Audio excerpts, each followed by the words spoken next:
शांति। ओम शांति। ओम शांति। ओम शांति। ओम शांति। ओम शांति। ओम शांति मतलब ओम माना मैं, आत्मा, मेरा ओरिजिनल स्वरूप। तो जब हम कहते हैं ओम शांति तो हम स्वयं को अपना स्वरूप याद कराते हैं। So it's not only a greeting that I am wishing you Om Shanti और आपने रिस्पॉन्स दिया ओम शांति, लेकिन मैंने खुद को याद कराया और आपने खुद को याद कराया कि मैं भी शांत स्वरूप हूँ। क्योंकि जब हम इस दुनिया में आते हैं तो ओरिजिनली हर आत्मा प्योर है, ओरिजिनली हर आत्मा शांत है। इसीलिए हम सबको शांति पसंद है और इसीलिए हम सभी शांति ही ढूंढ रहे हैं। जिसको देखो वो यही कहता है कि थोड़ी देर चैन से, थोड़ी देर शांति से रहने दो। क्योंकि जो आत्मा की ओरिजिनल क्वालिटीज़ हैं, चाहे आज कुछ भी है सिचुएशन, लेकिन ओरिजिनल 7 गुण हैं आत्मा के। जानते हैं कौन से 7 गुण हैं? ध्यान से सुनेंगे। सुख, शांति, प्रेम, आनंद, पवित्रता, ज्ञान और शक्ति। तो ये 7 गुण आप सोच के देखिए, यही 7 चीज़ें हैं जिसको हर आत्मा तलाश कर रही है। और उसको ढूंढने के लिए हम बहुत सारे तरीके अपनाते हैं, बहुत सारी चीज़ें करते हैं। खुशी चाहिए, आज भी हम we are going to talk about secrets of happiness, कि क्या है, राज क्या है खुशी का, कैसे खुश रहना है। क्योंकि चाह तो वही रही है आत्मा, लेकिन कहाँ से मिलेगी? हमने बहुत कुछ ट्राई करके देखा है। तो उसी बीच में, उसी ट्राई करने की सीरीज़ में एक ये भी ट्राई है। तो सबसे पहले शुक्रिया करते हैं ऑर्गेनाइज़र्स का, जिन्होंने ऑर्गेनाइज़ किया है इवेंट। नीरज भाई, ज्योति बहन, मनीष भाई and all of you, and हमारे कुणाल भाई भी अभी यहाँ हैं। सो ऑल ऑफ यू और बाकी सब भी, पूजा जी, मुझे सबके नाम याद नहीं रहेंगे, लेकिन जिन्होंने ऑर्गेनाइज़ किया और जिन्होंने आकर के जो बैठे हैं सभी, तो ये एक कंबाइंड, एक कलेक्टिव एनर्जी होती है। इसीलिए हम इसको सत्संग भी कहते हैं, right? So it's not only ordinary talk. सत्य का संग है जो, सत्य का संग मतलब कंपनी ऑफ ट्रूथ। और सत्य क्या है? ट्रूथ क्या है? जो अविनाशी है, जो सदा है, जो कभी चेंज नहीं होता। तो थोड़ा सा अगर इस बात को गहराई से सोचते हैं कि जो चीज़ इन आँखों से दिखती है, कोई भी ऐसी चीज़ आप मुझे बता सकते हैं जो इन आँखों से दिखती है और अविनाशी है?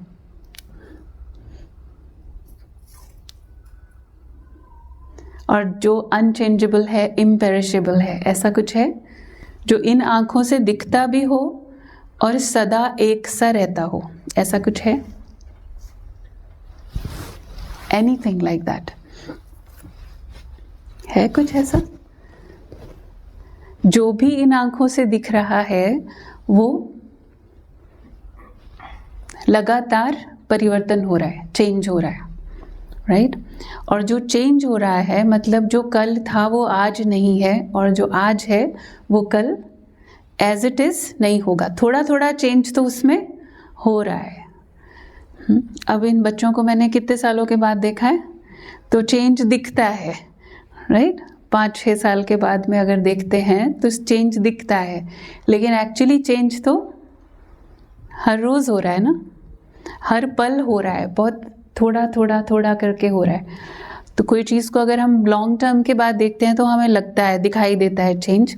हर रोज़ वाला दिखाई नहीं दे रहा है, लेकिन बात समझने की क्या है? सबसे पहला सीक्रेट ऑफ हैप्पीनेस कि अगर मुझे अविनाशी खुशी चाहिए, कैसी खुशी चाहिए? टेम्परेरी या परमानेंट?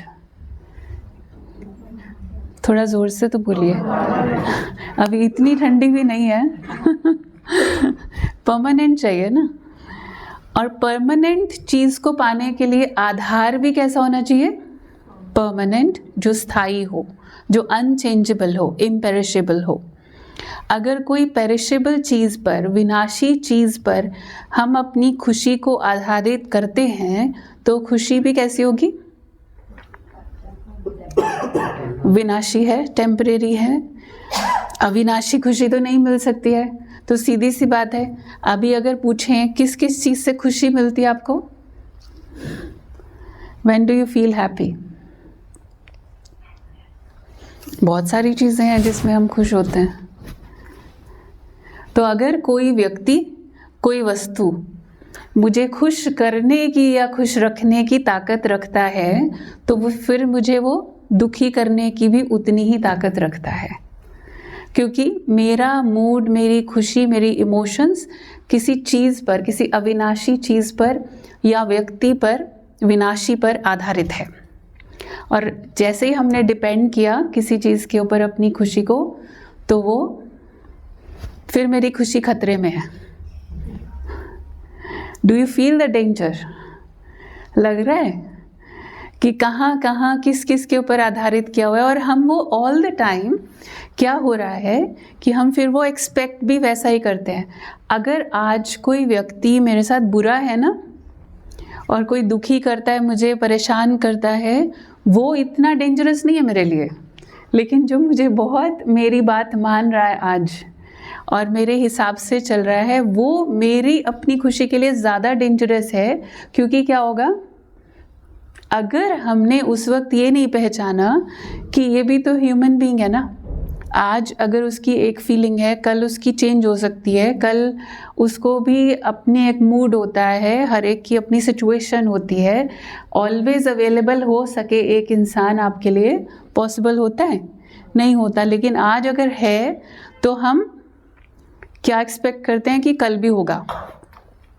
आज है तो कल भी होगा, और जब वो कल नहीं होता तो हमें बहुत हर्ट होता है।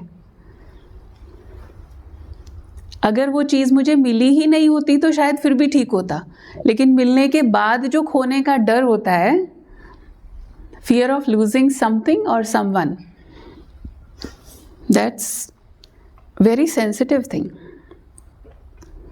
तो सबसे पहला राज क्या है?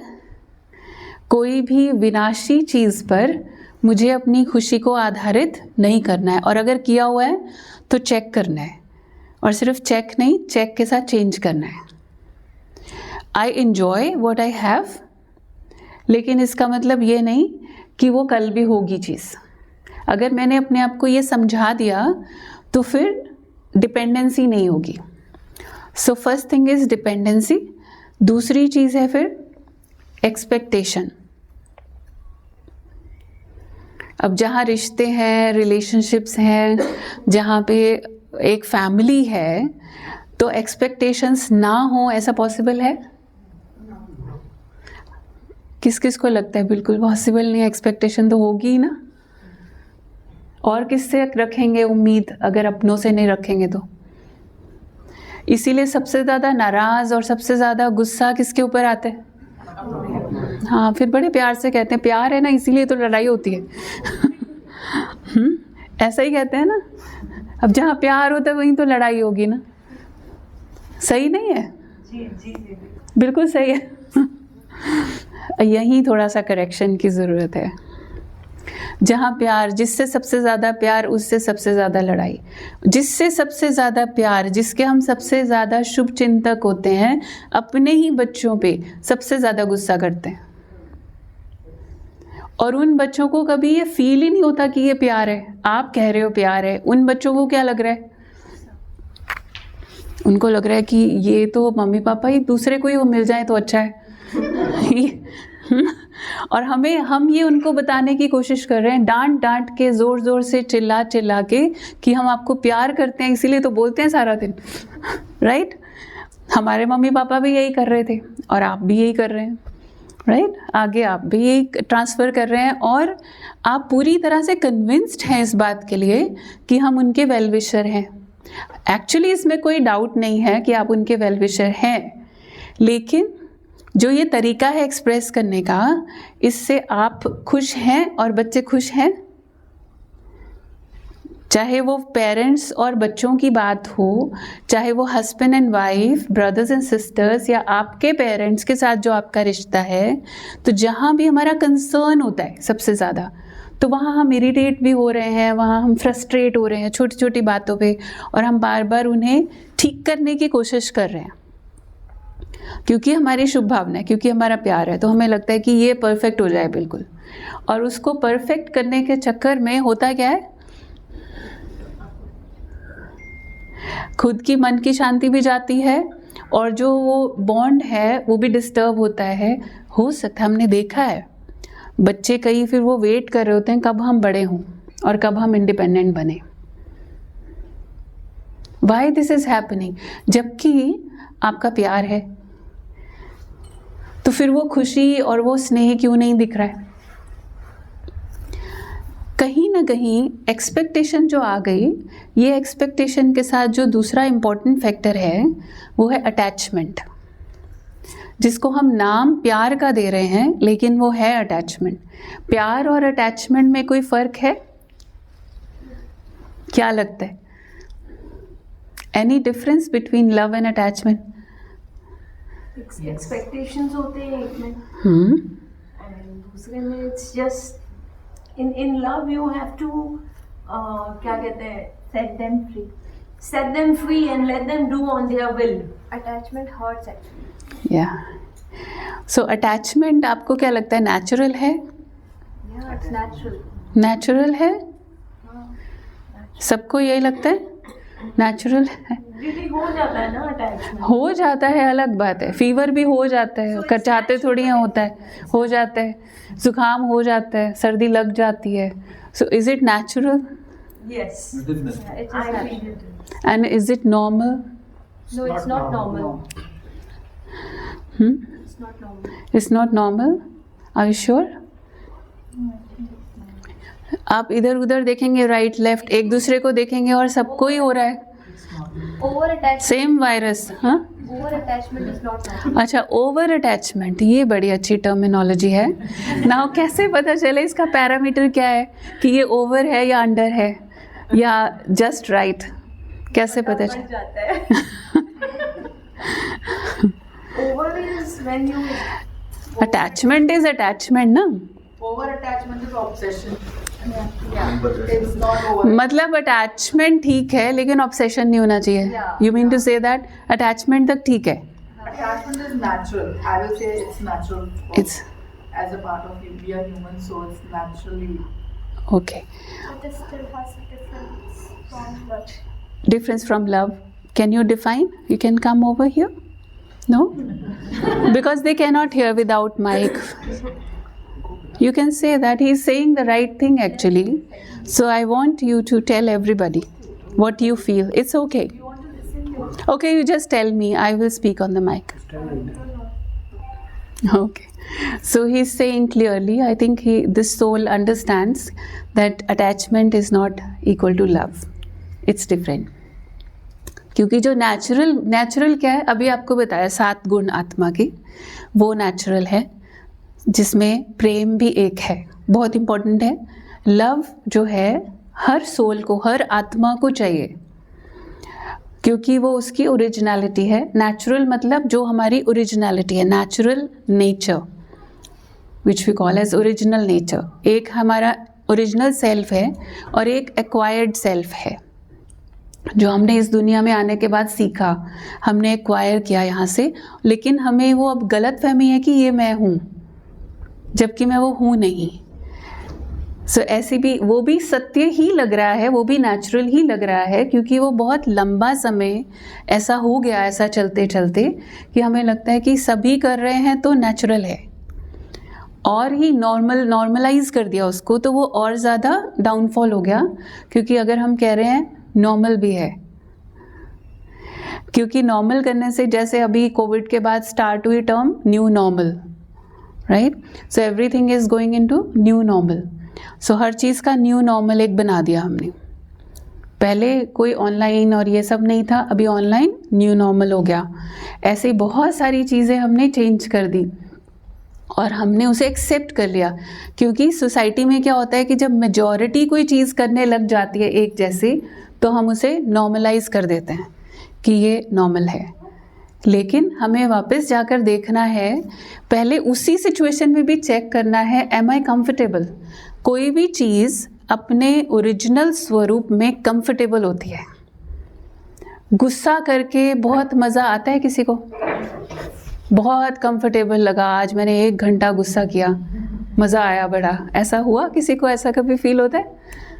बड़ी खुशी मिली मुझे, ठीक है, रिलीज़ किया, गुस्सा किया, ऐसा सोच के कि शायद दूसरा समझ जाएगा। लेकिन अक्सर कहते हैं क्रोध की शुरुआत मूर्खता से और अंत पश्चाताप से होता है, राइट? हर एक को लास्ट में ये होता है रिग्रेट, क्यों बोला, ऐसे ही बोला, नहीं बोलना था। तो अगर ये लग रहा है, इसका मतलब आई एम नॉट कंफर्टेबल। जैसे पानी है, पानी है तो उसकी ओरिजिनलिटी क्या है? जल शीतल है, शीतलता उसका स्वभाव है। स्वभाव, स्व के भाव में जब स्थित है कोई, उसके अपने ओरिजिनल संस्कार में जब हम स्थित हैं, वो हमारा स्वभाव है। तो शांत रहना हमारा स्वभाव है, राइट? जैसे पानी का स्वभाव है शीतलता। अब पानी को बॉयल करो, 100 डिग्री तक कर दो बॉयल, फिर छोड़ दो, फिर क्या होगा? Normal. What is normal for water? शीतलता। वो बॉइलिंग पॉइंट नॉर्मल नहीं है और ना ही उसके लिए नेचुरल है। उस वक्त जब वो बॉयल कर रहा है तो वो कितना फास्ट उसके मॉलिक्यूल्स अंदर चल रहे हैं, फास्ट, और उसमें वो शांत नहीं है। जैसे ही वो शीतल होता है, वापस उसको छोड़ देते हैं और वो अपने मूल स्वरूप में आता है, तब वो कंफर्टेबल है, तब वो स्टेबल हो जाते हैं। ऐसे ही हम सब हैं। हमारा मूल स्वरूप क्या है? शांति, पवित्रता, खुशी। खुश रहना हमारा मूल स्वभाव भी है और हमारा अधिकार है। I have right to be happy. और अगर मेरी हैप्पीनेस के ऊपर मैंने अधिकार किसी और को दे दिया है, फिर ऑफ कोर्स मैं डेंजर में हूँ ना, मेरी खुशी खतरे में है ना। फिर इट्स अ हैवी रिस्क कि कोई और रिस्पॉन्सिबल है मेरी खुशी के लिए। जब हम कहते हैं अच्छा भला मूड ठीक था मेरा, सुबह से बहुत खुश थे, ये इंसान का कॉल आया, ऐसी बात बोली उसने, मूड ऑफ कर दिया मेरा, तो हम क्या कर रहे हैं? इनडायरेक्टली हम क्या कह रहे हैं कि मैंने अपनी खुशी का अधिकार, खुश होने का या दुखी होने का अधिकार किसको दिया हुआ है? So somebody else is master of my life. और बनाया किसने? हमने अधिकार दिया है ना कि ये लो भाई जी, मेरा रिमोट कंट्रोल आप रख लो, आप जब मर्जी मुझे happy, sad, sorrow, pain, hurt जो करेंगे हम वो फील करेंगे, ठीक है? मतलब हमने अपने गाने की चाबी किसी और को दी हुई है। याद है हमने आपको एक बात सुनाई थी वो जो 2 बच्चियां आपस में बात कर रही थी और एक बच्ची कहती है दूसरी फ्रेंड को, अपनी छोटी 5-6 साल की बच्चियां हैं, और वो अपनी फ्रेंड को कहती है, तुझे पता है मेरी मम्मी की जो चाबी है वो मेरी पॉकेट में रहती है। वो कहती है वो कैसे? कहती है अभी दिखाती हूँ। ग्लास पड़ा था पानी का, उठाया उसने, पटक दिया ज़मीन पे, ग्लास टूट गया, पानी बिखर गया। तो मम्मी ने क्या किया? मम्मी जी बताइए डांटा कि इतना भी समझ नहीं आता, छोटी छोटी चीज़ भी तुम्हारे से संभाली नहीं जाती, अब फिर से साफ करना पड़ेगा और बहुत कुछ, ठीक है? अब वो मम्मी तो डांट रही है और ये बच्ची अपनी फ्रेंड को कह रही है, देखा चाबी मेरे हाथ में है, मैं जब मर्जी चाहूँ इनको गुस्सा दिला सकती हूँ। वो 6 साल के बच्चे को पता है कि चाबी कहाँ है और कहाँ लगानी है, और उसे जब ये पता है कि मुझे कैसे गुस्सा दिलाना है, तो उसे ये भी पता है कैसे गुस्सा शांत करना है, कैसे किस बात से ये खुश होते जब मुझे अपना काम कराना है। And you must have seen kids very smart. अब वो आपको लग रहा है छोटा बच्चा है, लेकिन आत्मा तो सेम है ना, आत्मा तो छोटी बड़ी नहीं है।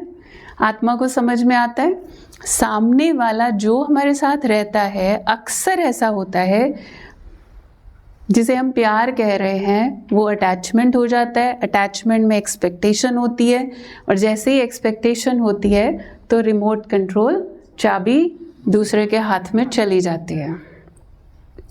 When I expect something from you, जब मैं कोई भी छोटी सी चीज़, चाहे मैं यही कह रही हूँ कि मैंने आपके लिए इतना कुछ किया, थैंक्स तो कर दो कम से कम, और कुछ नहीं चाहिए, कम से कम थोड़ी सी प्रेज तो कर सकते हो। जैसे आपने ये कहा तो आपने क्या क्रिएट किया? एक्सपेक्टेशन। अब एक्सपेक्टेशन पूरी करने का अधिकार किसके पास है?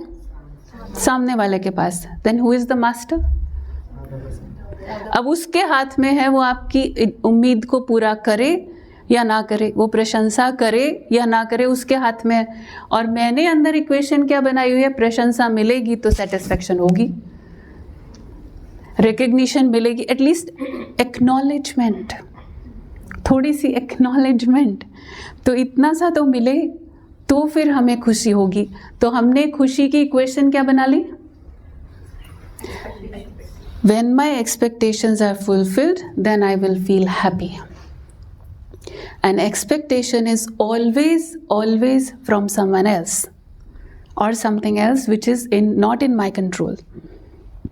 तो जो चीज़ मेरे कंट्रोल में ही नहीं है, तो इसका मतलब मेरी खुशी भी मेरे कंट्रोल में नहीं है। और हम चाहते क्या हैं? खुश रहना चाहते हैं। टॉपिक भी यही है, खुश रहना है, कैसे खुश रहें। और फिर हम दूसरी तरफ ये भी कहते हैं एक्सपेक्टेशन तो नेचुरल है, तो फिर दुखी रहना भी नेचुरल कर लिया ना फिर तो। अब दोनों में से एक चीज़ पकड़ो ना। अगर ये मानना है और होल्ड करके रखना है इस ओल्ड बिलीफ को कि एक्सपेक्टेशन नेचुरल है, तो फिर खुशी परमानेंट कैसे मिल सकती है? तो इसलिए यहाँ पर इक्वेशन को शिफ्ट करना है, चेंज करना है कि मेरी खुशी मेरे हाथ में है, मेरी चॉइस है। It's my decision, it's my decision that I want to be happy and I will be happy no matter what.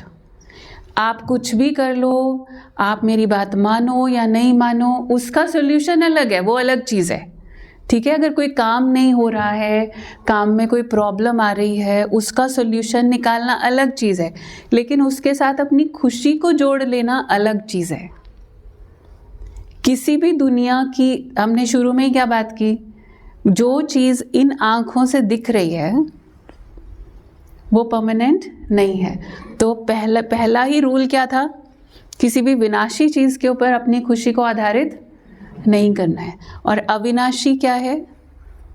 अविनाशी है जो सत्य है, सत्य है जो इटर्नल है, जो कभी चेंज नहीं होता। तो beyond physical, every soul originally is peaceful, every soul is pure. अभी चाहे वो अलग अलग रोल प्ले कर रहे हैं। मूवी देखना किस किस को अच्छा लगता है? अब सबके लिए, सबका ही एडवोकेट्स कर रहे हैं भाई जी कि सबको अच्छा लगता है, ऑन बिहाफ ऑफ एवरीवन। ठीक कह रहे हैं, सबको अच्छा लगता है मोस्टली। ओके, सो जब हमें लगता है अच्छा मूवी देखना, हम क्या एंजॉय करते हैं उसमें? मूवी में तो सब तरह के सीन्स होते हैं और सब तरह के कैरेक्टर्स होते हैं। मूवी में आपको बहुत पॉजिटिव रोल्स भी हैं, उसमें नेगेटिव कैरेक्टर्स भी हैं, कॉमेडी भी है, डांस भी है, ड्रामा भी है, सब है। अब ये सब कुछ मिला कर के एक मूवी बनती है, और हम कई बार तो जो उसके नेगेटिव रोल्स होते हैं उसको भी अप्रिशिएट कर रहे होते हैं कि कितनी अच्छी एक्टिंग की इसने। कहते हैं ना, अभी रामलीला देखने जाते हैं, रावण का रोल बड़ा इम्पॉर्टेंट होता है, राम के रोल से भी ज़्यादा इम्पॉर्टेंट रावण का रोल है। देख के दिया जाता है रामलीला में कि रावण का रोल करने के लायक कौन है, उसकी भी क्वालिफिकेशन होती है, उसके अंदर वो इफ़ेक्ट, वो सब आना चाहिए, इमोशन, राइट। सो वो जब वो कर रहा है रोल और उसको देख के तालियां बजाते हैं लोग, सारी टाइम उसने कुछ भी अच्छा नहीं किया लेकिन हम ताली बजा रहे हैं। क्यों कर रहे हैं अप्रिशिएट? क्योंकि जो उसको करना चाहिए था, जैसे करना चाहिए था, अपने रोल के हिसाब से किया। अब रावण को हम ये तो नहीं कहेंगे देखना कैसे बोल रहा है, राम भी ये नहीं कहेगा रामलीला में देखो मैं तो इतने आराम से बात कर रहा हूँ, ये आराम से बात नहीं कर सकता है क्या? इसको इतना ऊंचा ऊंचा बोलने की क्या ज़रूरत है? थोड़ा आराम से बोल ले, पोलाइटली बोल ले। अगर वो भी पोलाइटली बोलने लग जाए तो वो रावण थोड़ी रहा फिर रामलीला का तो आनंद ही खत्म हो गया ना फिर। तो ये लाइफ क्या है? It's a drama, it's a drama. और इसमें हर तरह के रोल हैं, हर एक को एक रोल असाइन है, जो एक का रोल दूसरे के रोल से मैच करता भी नहीं और करना चाहिए भी नहीं। अब कोई बिल्कुल आपके जैसा ही रोल करने लग जाए, सेम जो आप कर रहे हैं, सबसे पहले परेशान आप ही होंगे। और जब वो नहीं करता है तो एक्सपेक्ट भी हम क्या कर रहे होते हैं, ये भी बात को वैसे ही समझे जैसे मैं समझ रहा हूँ। इसको क्यों नहीं समझ आ रही? मैं 20 साल हो गए समझाते हुए, इसको एक बात नहीं समझ आती। करते हैं ऐसा। रिश्तों में क्या होता है? यही होता है। 10 साल हो गए, 20 साल हो गए, एक बात रोज़ बोल रहे हैं, एक बात समझ नहीं आती, फिर वही हो रहा है, फिर वही हो रहा है, सेम हो रहा है। अच्छा, वो भी पक्के हैं कि हमने भी चेंज नहीं होना और आपने भी रोज़ वही बात बोलनी है। कितना वंडरफुल है कि दूसरा कह भी नहीं रहा वंस मोर, फिर भी हर रोज़ हो रहा है वंस मोर। जो चीज़ बिल्कुल कोई पसंद नहीं कर रहा, उसी को वंस मोर कर रहे हैं। Every day we are repeating that. और कुछ डायलॉग तो ऐसे हैं दूसरे को भी पता है अब इससे अगली लाइन क्या होनी है, अब इससे अगली बात क्या आने वाली है, पता है। और वो इम्यून हो चुके हैं कम्प्लीटली, उनको कोई फर्क नहीं पड़ रहा है। लेकिन हम फिर भी, हम सब को एक गलती हुई है हमारे से समझने में इस लाइफ को। हमने समझा हम आए हैं यहाँ दूसरों को सुधारने के लिए और सारे इसी में लगे हुए हैं। Just think about it. हमें ये लग रहा है, हर एक को लग रहा है कि मैं इसको ठीक कर दूं, और दूसरे को भी यही लग रहा है कि मैं इसको सुधार दूं। और होता है कई बार 20-25 साल के बाद वो व्यक्ति उसमें 10 में से एक चीज़ वो सुधार लेता है और हमें लगता है देखा सुधार दिया। अरे इतनी शक्ति होती है आपके अंदर तो आप पहले ही सुधार देते। 20-25 साल आप बोलते रहे, आज उसने 10 चीज़ों में से एक चीज़ चेंज कर दी, क्योंकि आज उसे खुद रियलाइज़ हुआ कुछ, क्योंकि आज उसका टाइम था चेंज होने का, उसको समझ आने का। लेकिन इज इट रियली वाइज कि मैं 25 साल एक चीज़ बोलते रहूं किसी को?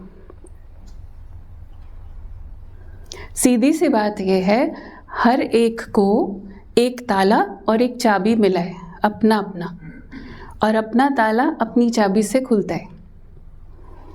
और हम क्या कर रहे हैं?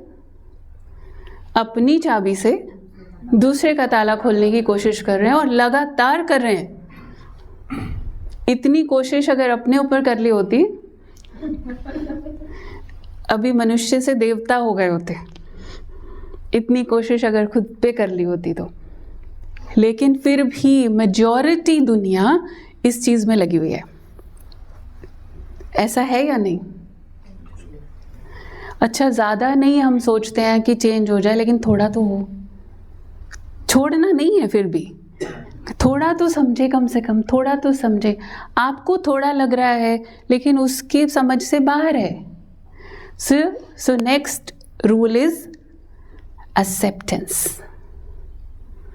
स्वीकार कर लो जो है जैसा है। इट डजंट मीन कि हम अपनी ड्यूटी करना छोड़ देंगे। जहाँ अगर आप पेरेंट्स के रोल में हैं, आप बच्चों को राइट डायरेक्शन देंगे, आप उनको गाइडेंस देंगे। गाइड करने में और एक्सपेक्ट करने में बहुत फ़र्क होता है, क्योंकि एक्सपेक्टेशन के साथ दुख क्रिएट होता है। लगातार दुख की फीलिंग आती है, और जितनी बार आप दुख क्रिएट करते हैं अपने लिए, उतना ज़्यादा आत्मा के अंदर सबकॉन्शियस में दुख की फीलिंग गहरी होती जाती है। बार बार हारने की फीलिंग आती है। अभी फिर नहीं माना, अभी फिर नहीं सुधरते, फिर नहीं सुनते, समझते नहीं है। बार बार ये क्या हार की फीलिंग है, failure every day. So when I am recording that failure, memory of failure inside subconscious में एवरी डे, तो क्या होगा? निराशा आएगी, डिसअपॉइंटमेंट आएगी। पता नहीं, हमको शायद जीना ही नहीं आ रहा है ठीक से, हमको शायद समझ ही नहीं आ रहा है कैसे करना है कैसे नहीं करना है, फिर वो टेंशन में, फिर वो स्ट्रेस में और फ्रस्ट्रेशन में चेंज होता है फिर, और फिर वो बिना मतलब की इरिटेशन में निकलता है, बिना मतलब की छोटी छोटी बातों में भी फिर इरिटेट होंगे। और आपको खुद भी लगता है कई बार कि हम विदाउट एनी रीज़न इरिटेट हो रहे हैं, लेकिन वो वाली बात जो अभी हुई है वो नहीं है। रियलिटी क्या है कि वो बहुत सारा एक्यूमुलेशन है अंदर, बहुत सारे इमोशंस का एक्यूमुलेशन हो गया है। तो वो होते होते होते जब रिलीज नहीं हो रहा है तो वो फिर it takes the form of disease. और जब पहले emotionally when we feel very tired, very sick inside या हेल्पलेस फीलिंग, डिसअपॉइंटमेंट की फीलिंग, तो वो फिर अंदर जो एक निराशा आती है, होपलेसनेस आती है, तो वो अंदर क्या बन जाती है फिर, वो फिर फिजिकली भी इफ़ेक्ट करती है बॉडी को। अभी आज की डेट में अगर देखें तो most of the diseases is psychosomatic. It all starts here, everything. Doctors ने तो इतना तक कह दिया, इवन कॉमन कोल्ड किसी को बहुत जल्दी कैच होता है, किसी को नहीं होता है। हमारी इम्यूनिटी हमारे इमोशनल स्टेबिलिटी पर डिपेंड करती है। जितना इमोशनली हम स्ट्रॉन्ग हैं उतना ज़्यादा हम स्ट्रॉन्ग हैं बीमारियों से लड़ने के लिए, इतना इम्पॉर्टेंट है। तो ज़्यादा इम्पॉर्टेंट ये है कि मैं उसको बदल दूँ, उसको समझा दूँ, या ज़्यादा इम्पॉर्टेंट ये है कि पहले मैं अपने आप को स्टेबल करूँ? क्या इम्पॉर्टेंट है? फिर अंदर कोई सोच रहा है कि अपने आप स्टेबल कैसे हों अगर दूसरा परेशान ही करे जा रहा है, स्टेबल कैसे हों, क्या करें? कोई व्यक्ति है आसपास जो लगातार ही परेशान करता है, बात ही नहीं समझता है, फिर कैसे होंगे? हो सकते हैं स्टिल पीसफुल, स्टेबल? हाँ जी। मुझे एक सवाल है। यूजुअली क्या होता है कि आप सोचते हो कि ठीक है आप अटैच नहीं कर रहे, ठीक है, आपने किसी की कुछ चीज़ समझाई, उस चीज़ ने, उस बंदे ने वो बात समझी नहीं, ठीक है, so you just go on your way, you let go and you go, right? But that person keeps chasing you, then how do you deal with it? Now it depends on the specific situation कि वो person कितना important है और वो बात कितनी important है। Usually it happens between husband and wife. Yeah. You must have seen. Yeah. Everybody must be going through the same thing. Similar. If you want to get out of an argument, you move out of the place. No, you can't move out of the place when you are in a close relationship, in family relationship. You can't just move out like that. First thing is internal detachment. अगर हम ऐसे अब बात कर रहे हैं कोई आपसे और आप उठ के ऐसे निकल जाओ कमरे से, तो उसको तो और ज़्यादा गुस्सा आएगा। पहले ही गुस्सा आ रहा है, आर्ग्यूमेंट चल रहा है, and you just move out. So it's quite irritating for the other person sometimes. So we have to see that situation. That's why I said the person, who is the person, what kind of relationship, how important it is. Even if topic is not important, but if the person is important in your life. So we have to see that. So उस समय बोलना कुछ नहीं है, लेकिन first practice सबके लिए कोई भी सिचुएशन में पहली प्रैक्टिस है effectless. Don't take it in. हम अपनी भाषा में हम स्पिरिचुअल एक स्लोगन देते हैं, ना दुख दो ना दुख लो। दुख लेना नहीं, क्योंकि उस वक्त क्या हो रहा है, वो इट्स क्वाइट पॉसिबल कि उस वक्त आपको हर्ट फील हो या कष्ट फील हो रहा है, दुख फील हो रहा है, अगर कोई ब्लेम कर रहा है सामने वाला या ऐसा आर्ग्यूमेंट कर रहा है जो एक्चुअली राइट नहीं है, आपके हिसाब से राइट नहीं है, या whatever is the situation, and you are not in a position to argue at that time and you should not. So first practice, don't take it in, be a detached observer. कि वो व्यक्ति, मैं आपको एक example देती हूँ। दादी जी जो हमारे चीफ रहे संस्था के, at the age of 104 she left body in 2020। तो एक बार उनके सामने एक young mother she came, she was very disturbed. तो वो आकर के वो बोलने लगी, कुछ बहुत ऊंचा ऊंचा बोल रही है, अपनी भी परेशानी है उसको, और मुझे क्या दिया भगवान ने, मैं ये सब करती हूँ फिर भी मेरे घर में ये है वो है। वो बहुत बोली एंड लगभग 1 घंटा वो बोलती रही और दादी जी आराम से शांति से उसकी बात सुन रहे। She was blaming many things. और दादी जी के साथ जो सिस्टर थी उसने कहा कि वो इतना आपको बोल रही है, आप बोलो तो मैं उसको थोड़ा जवाब तो दूं कि ऐसे क्यों, दादी को क्यों बोल रही हैं ऐसे। तो दादी ने सिर्फ एक ही बात बोली, the way she is seeing that soul, कि बेचारी परेशान लग रही है। क्योंकि if the other person is speaking arguing at that time, what should be my mindset, कि हो सकता है वो रियली उसकी समझ के हिसाब से वो बात सही नहीं है। हो सकता है आपके लिए वो सही है लेकिन उसके लिए वो सही नहीं है।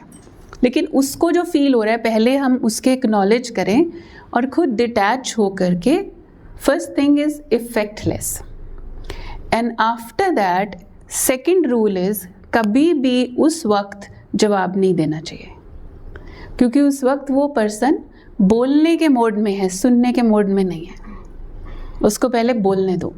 अगर आपसे रिस्पॉन्स मांगा जा रहा है तो क्या करोगे? बिकॉज आप ऐसी सिचुएशंस आती हैं, for example when you are with your client, customer के साथ बात कर रहे हैं, आप उधर चुप करके बैठोगे, आपसे कुछ गलती हुई, आपको मालूम है, चुप करके बैठ रहे हैं, बट कस्टमर बोलेगा रिस्पॉन्स दो। नहीं, वही मैं कह रही हूँ कि रिस्पॉन्स कब देना है, let him speak, let him first finish. Usually argument कब होते हैं, ज़्यादा हॉट कब हो जाते हैं आर्ग्यूमेंट्स, जब आप बीच में बोलते हैं दूसरे की बात को कट करके।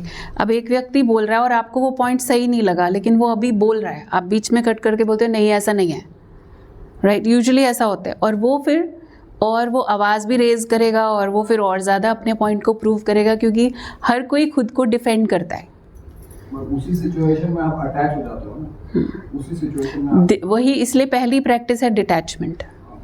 पहली प्रैक्टिस है कि ऑब्जर्वर होके, साक्षी होके देखना है। साक्षी होके, it's a drama right now, it is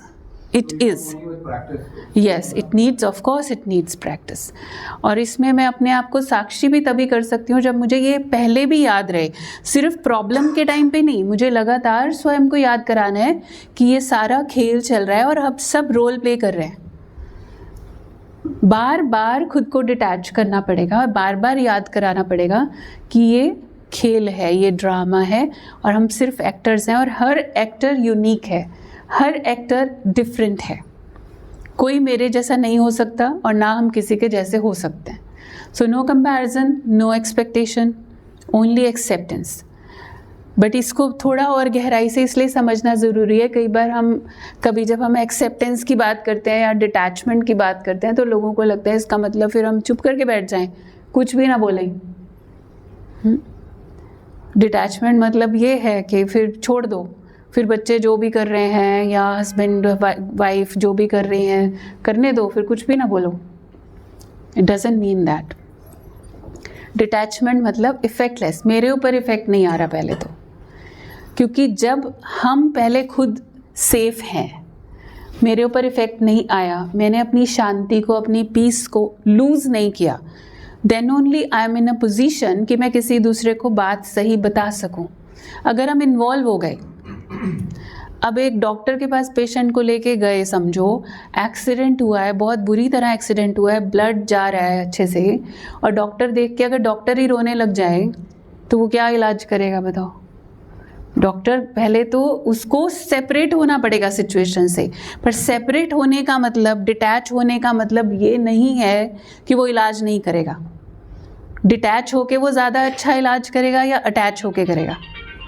same is in the relationships. जितना हम डिटैच होंगे उतना अब लविंग होंगे, आप देखना, उतना लविंग होंगे। हमने ये सोचा डिटैचमेंट मतलब संन्यास, छोड़ दो सब कुछ, घर बार छोड़ दिया, किसी की कोई परवाह नहीं है। No, detachment is not escapism, detachment is not running away. Detachment माना अंदर से सेपरेट लेकिन मोर लविंग। तो उसमें आपका जो स्नेह है और ज़्यादा बढ़ता है, कम नहीं होता है। और ये आपकी शक्ति भी बढ़ती है, आपकी हीलिंग पावर अपने लिए और दूसरे के लिए, दोनों के लिए इंक्रीज होती है।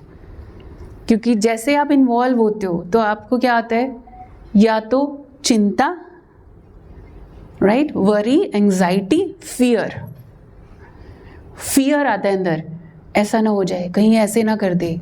फियर यूजुअली क्या है, imagination, negative imagination about future, about something जो अभी तक हुआ नहीं है, उसके लिए हम पहले से इमेजिन कर रहे हैं, कहीं ऐसा ना हो जाए, means something which I don't want to happen, वो हम पहले ही, it's happening in my mind already, ऐसा ना हो जाए, ऐसा ना हो जाए, ऐसा ना कर दे, ऐसा ना बोल दे, और इसने ऐसे बोला तो फिर ऐसे हो जाएगा, आगे आगे पूरी स्टोरी क्रिएट कर लेते हैं।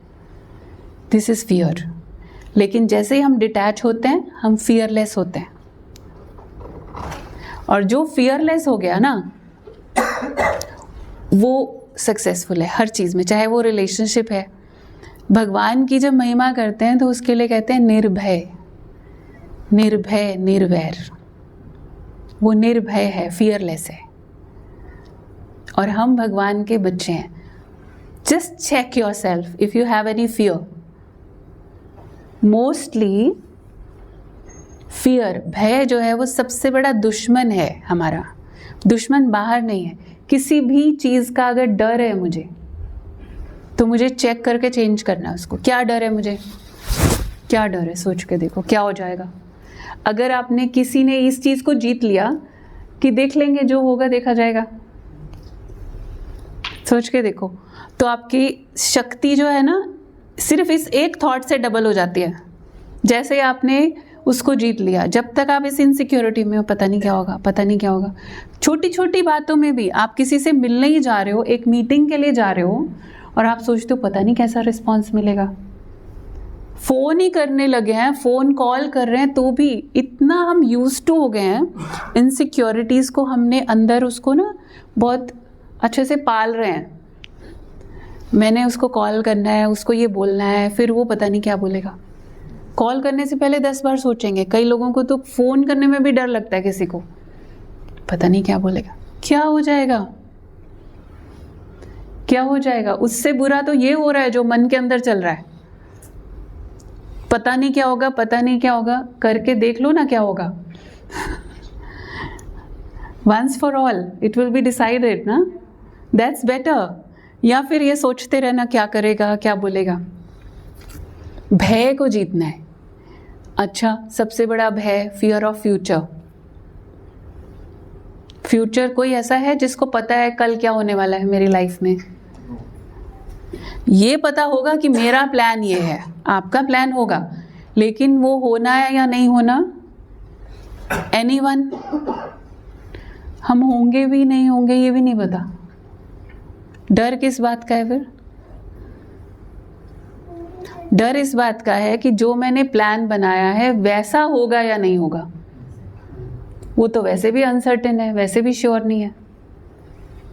ज़रा सोच के देखिए, वैसे भी जब श्योर ही नहीं है तो फिर डर किस बात का है? वो तो मुझे पता है ना, कि मुझे पता है कि पता नहीं क्या होगा। राइट, मुझे पता है पता नहीं क्या होगा, तो फिर मुझे इमेजिन ही करना है ना। सिर्फ हम इमेजिन ही कर सकते हैं। तो अगर इमेजिन ही करना है तो अच्छा इमेजिन कर लो। फिर यही क्यों इमेजिन करना है कि ऐसा ना हो जाए, वैसा ना हो जाए। राइट, जैसे एक भाई ना, कोई बैठा था बस स्टेशन पर, तो दूसरे ने आके देखा कि वो कुछ खा रहा है। पास से देखा तो कुछ भी नहीं है हाथ में, ऐसे ऐसे इशारे से कर रहा है कुछ। तो वो कहता है भाई क्या कर रहे हो? कहता है कि मैं गुड़ रोटी खा रहा हूँ। कहता है तो नहीं कुछ भी हाथ में। कहता है मैं बाहर आया था, पैसे है नहीं मेरे पास, भूख लगी थी, तो मैंने इमेजिन किया हुआ है कि मैं गुड़ रोटी खा रहा हूँ। तो वो भाई कहते हैं अगर इमेजिन ही करना था, हलवा पूड़ी इमेजिन करते, छोले भटूरे इमेजिन करते, कुछ और अच्छा इमेजिन कर लेते। तो अगर आपने इमेजिन ही करना है कि कल पता नहीं क्या होगा, जो हमें एक्चुअली पता नहीं है, तो फिर आप अच्छा इमेजिन कर लो। कुछ नहीं हो सकता? हो सकता है ना, इमेजिन ही तो करना है, अपने मन की क्रिएशन है। You can create anything, then create it, create something beautiful. Beautiful image about future, और सिंपल सा रूल है, अच्छा अच्छा कहते कहते अच्छा हो जाएगा। सिंपल भाषा में बता रहे हैं, अच्छा अच्छा कहते कहते अच्छा हो जाएगा, होना ही है। अभी रास्ते में भी हम बात कर रहे थे, कुणाल भाई से बात हो रही थी, तो बिजनेस कैसा चल रहा है? बहुत अच्छा। कैसा चल रहा है कोई पूछे तो? रिलेशनशिप, घर परिवार कैसे बोलते हैं आप पंजाबी में? और क्या बोलेंगे?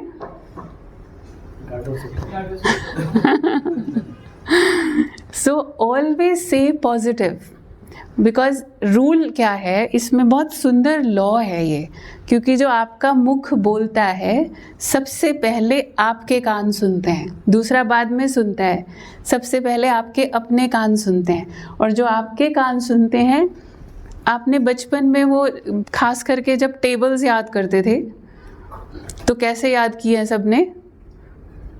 मोस्टली हमें टेबल्स कैसे याद कराए गए हैं? बोल बोल के ना, बोल बोल के, और हमें वो साउंड याद हो जाती थी, राइट? एवरीवन, सबको है ना ये अनुभव, पहाड़े। So your own ears are listening your own voice. इसलिए अभी आजकल साइंटिफिकली ऑल्सो दे से एफर्मेशंस आप अपनी आवाज़ में रिकॉर्ड कर लो, अपनी आवाज़ में, क्योंकि जब आप किसी और की आवाज़ में करते हो, सुनते हो, तो कई बार आप रिलेट नहीं कर पाते। तो सिंपल सी बात है, अपने मुख से जो आप बोलेंगे, आपका सबकॉन्शियस माइंड उसको एक्सेप्ट करता है और उसको बहुत ब्यूटीफुली विजुअलाइज करता है। और वो विजुअलाइजेशन, वो इमेजिनेशन से कहीं ज़्यादा होती है, क्योंकि वो उसको एक्सेप्ट करता है आपका मन कि हाँ ये सही है, और फिर वो उसके लिए, आपके लिए क्रिएट कर देता है, और फिर वही चीज़ सत्य होती है। तो अगर आपको कोई भी चीज़ को सत्य करना है तो अच्छा अच्छा कहते कहते सब अच्छा हो जाएगा। क्या हाल चाल? हम क्या कहते हैं पता है? कोई पूछता है क्या हाल चाल, तो हमारे यहाँ स्लोगन है, हाल खुशहाल और फरिश्तों जैसी चाल। ठीक है, कोई पूछे क्या हाल और क्या चाल? हाल कैसा? खुशहाल और फरिश्तों जैसी चाल। फरिश्ता मतलब, फरिश्ते की क्या विशेषता होती है? आपने एंजल्स की स्टोरी सुनी है, परियों की कहानियाँ सुनी है, बचपन में तो सुनी है ना सबने। So you have not fairy tales? No? You've heard about angels? Yeah, so angels, they come to help someone, right? So God's angels, how they work? कभी किसी ने angels से, फरिश्तों से ये भी नहीं पूछा कि वो कहाँ से आते हैं। कहानियों में कैसे होता था कि फरिश्ते आते थे, जिसको मदद चाहिए होती थी उसका काम करते थे और फिर चले जाते थे, और वो व्यक्ति उस फरिश्ते को ढूंढता रहता था कि मैं इसको कुछ रिटर्न में दूं, मैं थैंक्स कैसे करूं इसका, लेकिन उसको थैंक्स भी नहीं चाहिए आपका।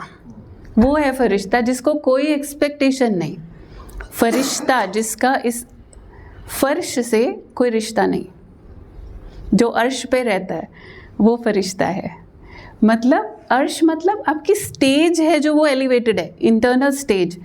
Y should I come down and keep waiting कि ये मेरे को रिटर्न दे, ये मुझे प्रशंसा करे, ये मेरी प्रेज करे, अप्रिसिएशन करे। Why should I come down to that level? I did my best, that is appreciation in itself. मैंने खुद को ही उसमें सेटिस्फैक्शन ढूंढ लिया कि मैंने अपनी तरफ से अच्छा किया ना। नेकी कर, क्यों दरिया में क्यों बोला, तालाब में क्यों नहीं बोला? Not only deep, it's flowing, it's flowing. अभी तालाब तो खड़ा है वहीं, दिखती रहेगी अपनी नेकी, वहाँ डालेंगे तो वो दिखती रहेगी मैंने ये किया था। तो दरिया में डालते थे, आजकल क्या करते हैं, नेकी करके पॉकेट में रखते हैं, फिर निकाल निकाल के सिर्फ देखते नहीं है, दिखाते भी हैं, देख मैंने तेरे लिए इतना किया, राइट? मैंने तेरे लिए इतना किया। अब यू अब अंडरस्टैंड ना, you should also do something. और कुछ नहीं, याद तो रखो मैंने तुम्हारे लिए क्या किया है। दिस इज ऑल्सो एक्सपेक्टेशन ना, कि दूसरा याद रखे कि मैंने तुम्हारे लिए ये किया था। तो नेकी कर, law of secret of happiness, नेकी करनी भी है ज़रूर। ये नहीं कि कोई यहाँ तो किसी को कोई मतलब नहीं है, हमने अच्छाई छोड़ दी, क्योंकि कोई मानता ही नहीं है, कोई याद ही नहीं रखता, इसलिए हमने अच्छा करना ही छोड़ दिया। Y? Whatever I am doing it for myself, not for anyone else. क्योंकि जो हमारा कर्म है वो हमारे खाते में जमा हो रहे हैं, वो किसी के लिए नहीं है। और ये लॉ 50 साल पहले भी सेम था, 100 साल पहले भी सेम था, 1000 साल पहले भी सेम था, आने वाले 1000 साल में भी सेम होगा, चाहे दुनिया कितनी भी बदल जाए। Law of Karma never changes. It's always the same, very accurate, and there is no injustice in that. No injustice ever. अगर आपको लग रहा है कि injustice हो रहा है मेरे साथ, कभी कभी लगता है ना, अच्छे लोगों के साथ बुरा क्यों होता है, बुरे लोगों के साथ तो अच्छा होता है, ये लोग तो किसी का अच्छा नहीं करते, इनके साथ तो कभी बुरा नहीं होता। आता है कभी कभी, आता है। लेकिन one thing always we have to remember, there is no injustice, it's only justice. Karma हर चीज़ को जस्टिस करता है। मेरा अकाउंट चाहे दिख नहीं रहा, टाइम नहीं आया उसका, हो सकता है अभी फल लगने का, कोई भी बीज बोते हैं उसके फल लगने तक क्या एक पीरियड होता है, उसके बाद एक टाइम पे फल लगता है, और जब लगता है बीज एक ही था, फल कितने निकलते हैं? Many times, right? सो लेकिन उसका टाइम है। मैंने सब कुछ अच्छा किया, बीज भी अच्छा था, क्वालिटी अच्छी थी, उसमें मिट्टी खाद सब कुछ अच्छा था, सनलाइट भी उसको पूरी मिल रही थी, सब कुछ, पानी भी टाइम पे दिया, everything was right. But one more important thing is, मैंने सब कुछ तो किया लेकिन फल तो मिला नहीं। What is missing? Patience. Right time भी तो है ना, टाइम पे निकलेगा। अब आज ही मैंने पानी भी डाल दिया, खाद भी डाल दिया, अब कल सुबह उठेंगे फल निकल आएगा, ऐसे तो नहीं है ना। उसको अपना टाइम जो लगना है वो तो लगेगा। सो करके, अपनी तरफ से बेस्ट करके, leave the rest. It will come and it will come at the right time. और जब आएगा तो यूं आ जाता है, फिर आती है ना बहुत सारी चीज़ें ऐसे कि जो अनएक्सपेक्टेड थी। बहुत अच्छी अच्छी चीज़ें भी लाइफ में ऐसे आती हैं जब आपको मदद की ज़रूरत थी, जब आप बिल्कुल, कई बार ऐसा होता है बिल्कुल डिसअपॉइंटेड थे, होपलेस हो गए थे कि कहाँ कौन करेगा, फिर कोई अचानक ऐसा आके मदद कर देता है जिससे कभी सोचा भी नहीं था कि इससे भी हेल्प आ सकती है। ऐसा किस किस ने अनुभव किया है ना, सबने। Unexpected, sometimes stranger. लेकिन वो स्ट्रेंजर भी क्यों आया? क्योंकि आपका गुड कर्मा, आपने जो कर्म किया हुआ था उसका फल और उसका राइट टाइम जैसे ही वो अलाइन हुआ, वो आपके सामने प्रत्यक्ष हो गया फल। डिवाइन फरिश्ता बनकर आया ना हमारे। वो भी इसलिए आया क्योंकि आपने अच्छा किया हुआ था, आपने बीज बोया हुआ है, अब फल निकलने का टाइम आ गया। कभी कभी होता है ना कि कोई कोई पेरेंट्स को भी लगता है बच्चों को हमने इतना इनके ऊपर हमने लगाया टाइम एनर्जी सब, आज हमको ज़रूरत है। कोई पेरेंट्स थे वो बोल रहे थे आज हमको ज़रूरत है, बच्चे विदेश में बैठे हैं और देखो डॉक्टर के पास ले जाने के लिए पड़ोसी लेके जा रहे हैं, बच्चे तो है नहीं पास में। तो हमने उनको कहा पड़ोसी भी लेके तो जा रहे हैं ना, आपका कर्म तो वापस आ रहा है ना, आपको मदद चाहिए तो मिल रही है ना। लेकिन हम क्या सोच रहे होते हैं उसी से मिले जिसके लिए किया था। No, it's a cycle, it will come back, जहाँ से भी आएगा। तो मेरा अटेंशन किस बात पे होना चाहिए कि मुझे अच्छा करते जाना है बस, क्योंकि जो मुझे मिल गया वो तो फिर मैंने खा लिया ना फल, वो तो ख़त्म हो गया। लेकिन मैंने जो किया, मेरा इन्वेस्टमेंट और करते जाना है मुझे, जितना मैं अच्छे कर सकूं। मैंने किसी को दुख नहीं देना है, मैंने किसी का बुरा नहीं करना है। और ही रात को सोने से पहले अगर मैं एक चेकिंग कर लूँ अपनी, कुछ लोग सिर्फ इतना चेक करते हैं कि हमने किसी का बुरा नहीं किया, बुरा नहीं किया, मतलब कुछ डेबिट नहीं हुआ मेरे अकाउंट में से, लेकिन क्रेडिट कितना हुआ, जमा कितना हुआ, माइनस तो नहीं हुआ, जमा कितना हुआ। कुछ अच्छा किया सारा दिन, किसी को सुख दिया। वो देना कोई ज़रूरी नहीं है कि पैसा देना है या खाना खिलाना है, ज़रूरी नहीं है कि every day you can do such things. कभी कभी सिर्फ बैठ के प्यार से किसी की बात सुन ली, क्योंकि उसको उस वक्त सुनाना था, उसको कोई सुनने वाला चाहिए था। कभी कभी सिर्फ अपना टाइम दिया किसी को, वो भी बहुत सुख देने का काम होता है।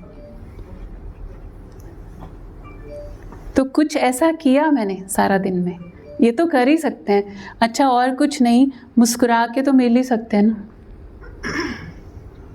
किसी का हालचाल तो पूछ ही सकते हैं।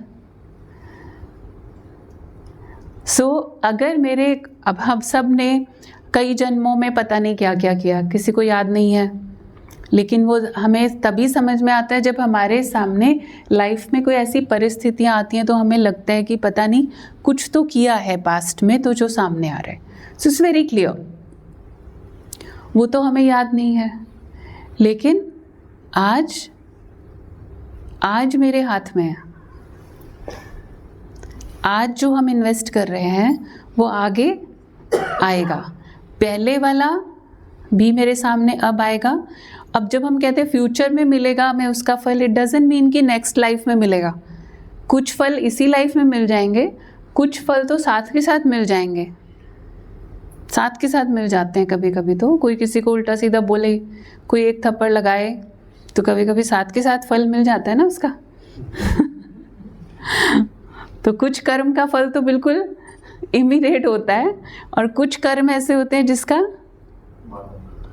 थोड़ा टाइम के बाद मिलता है। अब वो चाहे इस लाइफ में मिले या अगले लाइफ में मिले, लेकिन मैंने क्या किया, माई अटेंशन इज, मुझे अच्छा करना है, मुझे अपना इन्वेस्टमेंट बढ़ाना है। And this is actually my real insurance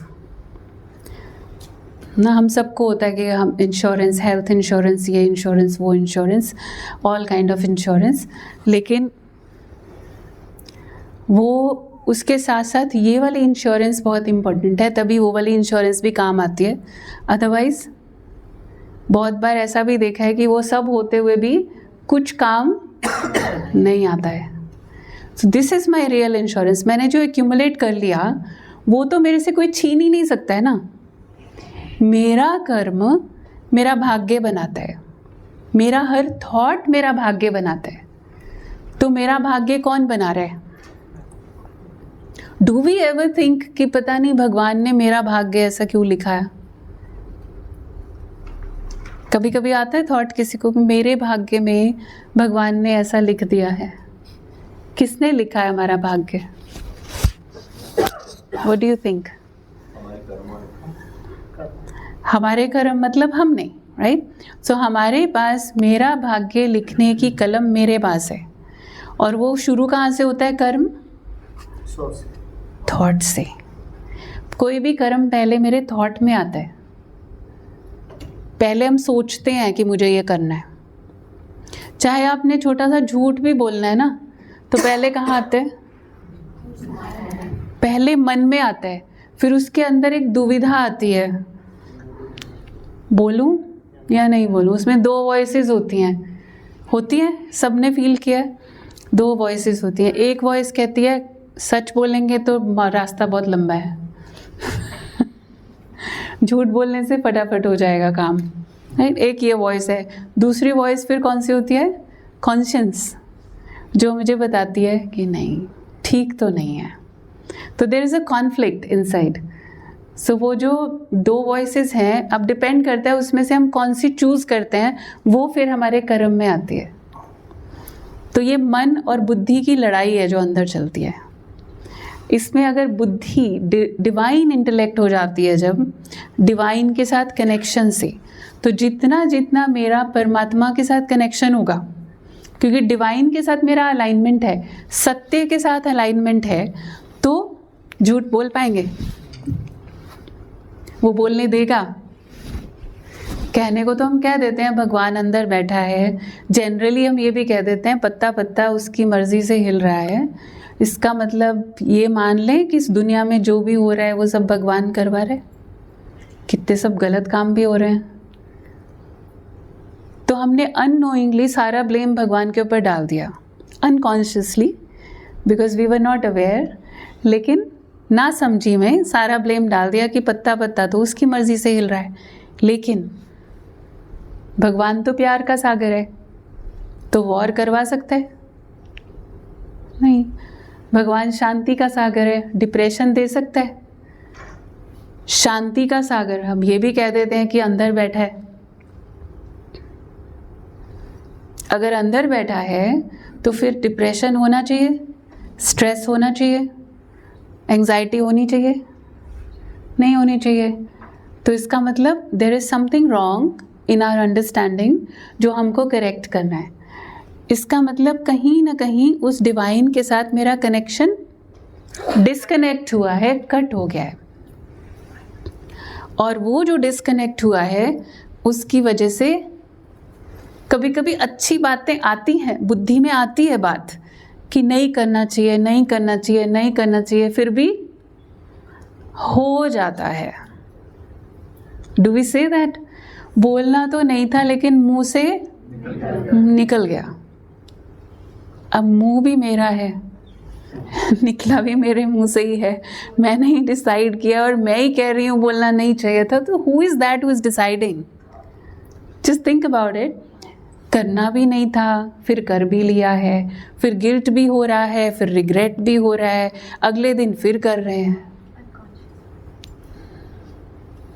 या बिकॉज तीन है, आत्मा की तीन फैकल्टीज हैं, मन, बुद्धि, संस्कार। तीन चीज़ें लगातार काम कर रही है अंदर और ये आपके अस्तित्व में है। बहुत अच्छे से समझने की ज़रूरत है। इंटरनल मैकेनिज्म है हमारा जो आत्मा के अंदर। मन का काम क्या है? सोचना। और सोच तो बहुत फास्ट चलती है, बहुत सारे थॉट्स चल रहे हैं। कितने थॉट्स हैं एक दिन में? 1 मिनट में कितने थॉट्स आए?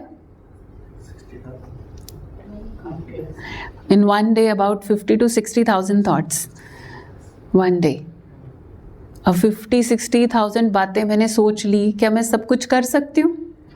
करेंगे 10 चीज़ें दिन में। 60,000 में से बाकी सबका क्या हुआ? इतने जो थॉट्स चले, बिकॉज नॉर्मली जो आज की डेट में थॉट्स की प्रोसेस है उसके हिसाब से ये स्पीड बढ़ते बढ़ते इतनी हो गई है। कुछ साल पहले, 10-15 साल पहले तक सारे दिन के थॉट्स की स्पीड थी about 30,000 thoughts per day. Now it is about 60,000 thoughts per day, जिसमें से 8 घंटे तो हम सो ही रहे हैं, उसमें तो बहुत स्लो होती है स्पीड। तो क्योंकि थॉट्स की स्पीड फास्ट हो रही है, और थॉट्स की स्पीड फास्ट कब होती है? आप कभी भी इमेजिन करके देखो, इसको चेक करके देखना। जब आपके पॉजिटिव थॉट्स होते हैं तो स्पीड कैसी होती है? जब आप अच्छा सोच रहे हैं, अगर आपको कहा जाए brothers, you can, if I ask you कि you think positive about your wife, कितने थॉट्स आएंगे? बड़ा मुश्किल है ना, 2 आएंगे 1 मिनट में, मुश्किल से 1 या 2। और अगर बोला जाए कि अभी उनकी ज़रा कमियां बता दीजिए सेम वे इधर से भी पूछ रही हूँ ठीक है ना? तो पॉजिटिव की स्पीड कैसी होती है? बहुत स्लो हो जाती है, अपने आप ही माइंड स्लो हो जाता है, उस समय आता ही नहीं कुछ, याद ही नहीं आती अच्छाई। फिर जब नेगेटिव पूछा जाए तो, और जब गुस्सा आता है तो बोलने की स्पीड जितनी है ना उससे 10 गुना 20 गुना ज़्यादा सोचने की स्पीड है। बोलने की स्पीड भी फास्ट हो जाती है जब गुस्से में होते हैं, और कोई कोई लोग चुप हो जाते हैं बिल्कुल, और जितना चुप होते हैं उतना थॉट्स की स्पीड उस समय क्या होती है जब क्रोध में है तो वेरी वेरी फास्ट। बोलते ऐसे लग रहा है दिमाग फट जाएगा, इतनी फास्ट है speed. So that is thing very important कि जब हमको शांति चाहिए तो क्या करना है? स्लो डाउन करना है। उसका प्रोसेस है मेडिटेशन। लेकिन अंदर मैकेनिज्म कैसे चल रहा है? अब इतना सारा कुछ जो हमने सोचा वो सब कुछ तो हम नहीं कर पा रहे। अब जैसे आपने यहाँ आना था, प्रोग्राम के लिए आना था, तो उससे पहले कई थॉट्स आएंगे, कोई काम आ गया बीच में, अब क्या करूं, जाना भी है, ये भी इम्पोर्टेंट है, वो भी इम्पोर्टेंट है, जाऊं ना जाऊं, कैंसिल कर दूं, कल मिल लेंगे दीदी से। कई सारे थॉट्स आए, लेकिन उसमें से फिर बुद्धि ने एक डिसाइड किया, वो है बुद्धि। बुद्धि जो है एक फिल्टर का काम करती है, जैसे चाय की छलनी होती है ना, ऐसे। अब वो चाय की छलनी क्या करती है, जब आपने चाय उबाली, उसमें चाय पत्ती भी है, मसाला भी है, सब कुछ है ना। अब उसमें जब फिल्टर में डाला छलनी में, तो जो चीज़ चाहिए थी वो आ गई कप में, और जो नहीं चाहिए थी वो फिल्टर हो गई, वो छलनी में रह गई। अब ये प्लास्टिक की छलनी है सपोज़, अगर प्लास्टिक वाली यूज़ कर रहे हो आप, और वो चाय छानने के लिए ही बनी है, लेकिन उसमें से आपने एक दिन सोचा इसमें से तेल छान लेते हैं, और तेल था गरम गरम।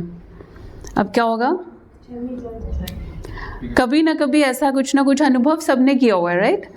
तो आपको पता है कि क्या होगा, छलनी में छेद हो गया, वो होल हो गया, जल गई। अब ये जल गई क्योंकि जो चीज़ फिल्टर नहीं करनी चाहिए थी वो करी, ज़बरदस्ती करी उसमें से, राइट। बुद्धि के साथ भी हम क्या कर रहे हैं, जो चीज़ उसमें से पास नहीं करनी चाहिए थी ज़बरदस्ती पास करवाई। अपनी बुद्धि को कन्विंस करते हैं कभी कभी हम, एक बार बोल लेते हैं झूठ, रोज़ रोज़ थोड़ी बोल रहे हैं, एक ही बार बोल लेते हैं बस। हाँ, किसी को फिर अपने को बहुत सारी जस्टिफिकेशंस देते हैं उसकी, वो सबको पता है क्या क्या जस्टिफिकेशंस होती हैं, है ना। किसी की जान बचाने के लिए बोला गया झूठ तो सच से भी उत्तम होता है, राइट। तो ऐसे so many excuses we have. So हमने वो जो चीज़ नहीं फिल्टर करनी चाहिए थी वो करी। अब उसमें से तेल छान लिया है, छलनी उसमें फट गई है। नेक्स्ट डे अब आपने फिर से चाय बनाई है, फिर दोबारा से वही छलनी को अब चाय बनाने के लिए, चाय छानने के लिए यूज़ करेंगे तो क्या होगा, नहीं थी वो भी आ जाएगा। जो नहीं चाहिए था, जो नहीं कप में आना चाहिए था वो भी कप में आ गया। अब वो चाय पीने में मज़ा आएगा, एक सिप भी और ही मन खराब हो जाएगा ना, इससे अच्छा तो नहीं पीते। तो हमारी लाइफ के साथ हम क्या कर रहे हैं, माइंड, इंटेलेक्ट, फिर वो जो एक्शन में आता है ना वो है चाय का प्याला। कर्म में आ रहा है, जो मन में आया, बुद्धि जब तक ठीक थी, प्योर थी, तो वो फिल्टर कर रही थी। अगर मन में आया भी, कर्म में नहीं आने दिया बुद्धि ने फिल्टर कर दिया कि नहीं ये ठीक नहीं है, तो नहीं बोलना चाहिए। मन में तो आया, मैं इसको एक बार बता दूं अच्छी तरह से, बुद्धि ने कहा नहीं, छोड़ दो, माफ़ कर दो, भूल जाओ, राइट। बुद्धि सही थी ना, डिवाइन थी, तो वो फिल्टर कर रही थी। फिर कर्म में ठीक हो गया, वो कर्म नहीं बोला। अब फिर धीरे धीरे करके बुद्धि कमज़ोर हो रही है, क्योंकि वातावरण का प्रभाव, सभी ऐसा कर रहे हैं तो हमें लगने लगता है नॉर्मल है, नेचुरल है, कर लो। थोड़ा सा ही तो किया है, बाकी सब तो इतना इतना करते हैं, हमने तो इतना सा ही किया है। तो वो इतना इतना करते करते, हमारे दादी जी कहते थे, वो थोड़ा थोड़ा ही हथौड़ा बन जाता है। फिर जिसको हम थोड़ा कहते हैं ना, वही सबसे ज़्यादा रिस्की होता है, क्योंकि वो हमें लगता है थोड़ा ही तो है। कोई चीज़ बड़ी होती है ना, बड़े पाप कर्म के लिए हम बहुत अटेंशन रखते हैं कि हमने कुछ ऐसा नहीं करना। और मुझे नहीं लगता आम तौर पे हम सब लोग कोई ऐसे पाप कर्म करते हैं, नहीं करते। लेकिन जहाँ छोटी छोटी बातें होती हैं तो हम उसे इग्नोर कर देते हैं, हमें लगता है कि इतना तो चलता है। ये जो चलता है ना, ये चला देता है, फिर यही गड़बड़ करता है। जो हम कहते हैं चलता है चलता है, जब हमने कहा चलता है मीन्स हम अपने आप को समझा रहे हैं। मन जो है वो वकील है, बुद्धि है जज। अब ये वकील अपनी वकालत करता है और बुद्धि को समझाता है। बुद्धि कह रही है नहीं करना है, नहीं करना है, नहीं करना है। ये वकालत करके अब बुद्धि को कहता है एक बार कर ले, कुछ नहीं होता, किसी को पता नहीं चलेगा। So what is this? Mind is trying to influence, convince the intellect. तो अपने आप को क्या कर रहे हैं हम अंदर? रॉन्ग ट्रेनिंग दे रहे हैं।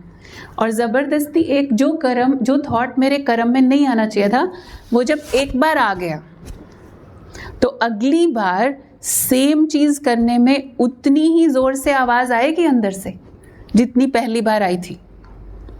नहीं आएगी, क्योंकि कर चुके हैं ना एक बार, तो अगली बार लगेगा एक बार किया, 2 बार किया, क्या सेम ही है, कर तो लिया ही है।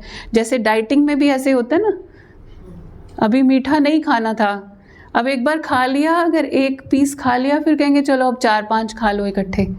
करते हैं ऐसे, कईयों ने किया होगा अनुभव कि अब तो तोड़ ही दिया, व्रत टूट गया तो फिर अच्छी तरह तोड़ देते हैं अगर टूट गया ना, थोड़ा सा मुझ भूल गए समझो, या कुछ गलती से मुंह में डाल दिया, अब तो टूट ही गया, फिर अच्छे से खाना खा लो, फिर पिज़्ज़ा भी खा लो, फिर ये भी खा लो। वो गलत है, क्योंकि पहला वाला जो किया वो तो मिस्टेक थी, दूसरा जो किया वो कॉन्शियस चॉइस थी। और जब कॉन्शियस चॉइस होती है, वो है जानबूझ के जब हम करते हैं, उससे बनता है विकर्म, उससे बनता है विकर्म, क्योंकि वो हमने चूज़ किया मतलब मैंने अपनी बुद्धि को गलत समझाया, और जब अपनी बुद्धि को गलत समझाया, अपना फिल्टर खराब किया, तो फ्यूचर क्या होगा, फिर वो चीज़ बार बार रिपीट होगी। फिर हमारी वो स्टेज आती है, करना तो नहीं चाहते, हो जाता है। फिर अपना ही मन अपने कंट्रोल से बाहर, और दुनिया को हम कंट्रोल करना चाहते हैं, दूसरों को हम चेंज करना चाहते हैं। मेरा मन मेरी बात मान नहीं रहा, मेरा मन मेरी बात सुन नहीं रहा, फिर कंप्लेन क्या करते हैं, बच्चे नहीं सुनते, फलाना नहीं सुनता, समझता नहीं। मेरा मन सुन रहा है मेरी बात? आस्क योरसेल्फ, मेरा मन सुनता है? हम कह रहे हैं, हमने अलार्म भी लगाया, सुबह जल्दी उठना है, कल से मुझे एक्सरसाइज करनी है, कल से मुझे योगा करना है, मुझे ये करना है। अलार्म बजता है, उस टाइम क्या होता है, कल से करेंगे। मन फिर से वकालत करता है, और फिर अच्छा, इसको ज़रा ध्यान से देखना, चक्र है, चक्र नहीं, चक्रव्यूह है, इट्स अ विशियस साइकिल। आप देखो क्या हुआ, कोई भी आदत बनी कैसे, हमने कहा मन में आया, फिर बुद्धि में फिल्टर गलत किया, कर्म में आया, और कर्म की रेपिटेशन से संस्कार बन गया। और संस्कार मतलब संस्कार या हैबिट कैसे बनी, रेपिटेटिवली अगर कोई भी एक्शंस हमने किए, सिमिलर एक्शंस बार बार किए, मतलब बार बार अपने आप को जस्टिफाई किया, चलता है चलता है चलता है चलता है करते करते अब ऐसा हो गया कि ना भी चलाना चाहो तो चल जाता है अब ऐसा हो गया ना, अब नहीं चलाना चाहते, नहीं बोलना चाहते, बोला जाता है, उठना चाहते हैं जल्दी, उठा नहीं जाता है, जो हम नहीं करना चाहते वो हो जाता है, जो करना चाहते हैं वो होता नहीं है।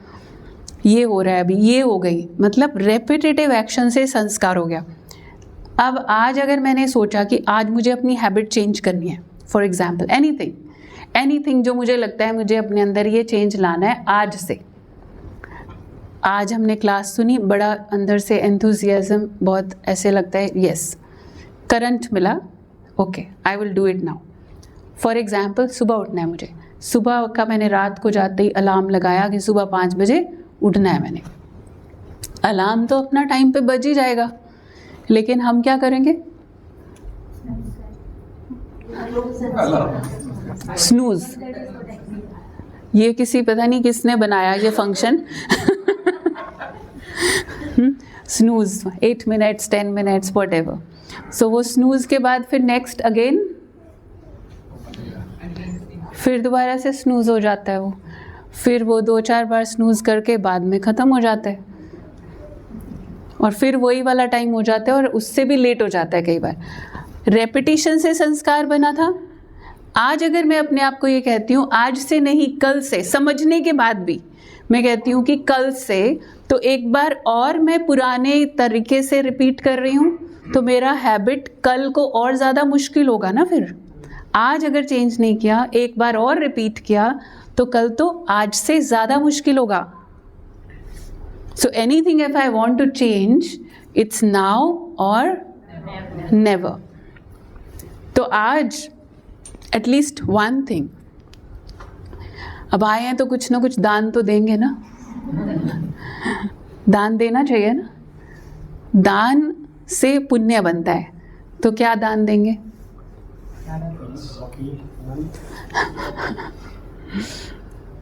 बैड हैबिट्स ऐसे कभी फिर लिस्ट बनाने लगो, फिर लगेगा कहाँ से शुरू करें। एक एनीथिंग, वन चेंज, एनीथिंग, कि मुझे आज इसको अभी से चेंज करना है, आज यहाँ दान में देके जाना है। नेगेटिव थॉट्स, भले आप बोल के बताएंगे, लास्ट में जब प्रसाद लेंगे ना उस टाइम पे भले आप बता देना, या फिर मन में सोच लेना, अगर बताने में कंफर्टेबल है बता देना कि आज से इस चीज़ पे काम करना है। ठीक है नीरज भाई? पता नहीं कितने दिन चलेगी ये बात। कमज़ोर थॉट नहीं करो ना अभी, पावरफुल थॉट कि करना है, और इस एटमॉस्फेयर में अभी करेंगे तो वो शक्ति भी मिलती है ना फिर। तो अभी हम उसके लिए मेडिटेशन प्रैक्टिस भी करेंगे, क्योंकि उसको थॉट को पावर देनी है ना, और पावर मिलेगी परमात्मा से। परमात्मा से कनेक्ट होके, क्योंकि नहीं तो सिर्फ शब्द होता है, चाहते हैं, विल टू डू भी है, लेकिन पावर नहीं है, से लगता है हो नहीं रहा, फिर थोड़ा और रिग्रेट होता है कि करना चाहते हैं लेकिन हो नहीं रहा। तो इसीलिए, क्योंकि डिस्कनेक्ट हुए थे हम वहाँ से, इसीलिए शक्ति नहीं थी, इसीलिए ना चाहते हुए भी हो रहा था बार बार। तो एक अभी थोड़ा सा मेडिटेशन करेंगे to connect with the source. Simple technique, I will guide, मैं थॉट्स देती जाऊंगी और आप साथ साथ सिर्फ वैसा आपको फील करना है, आपको रिपीट नहीं करना है, आपको कुछ मंत्र की तरह चैंटिंग नहीं करनी है, सिर्फ महसूस करना है। जो भी शब्द आप सुनेंगे जस्ट रिपीट दैट।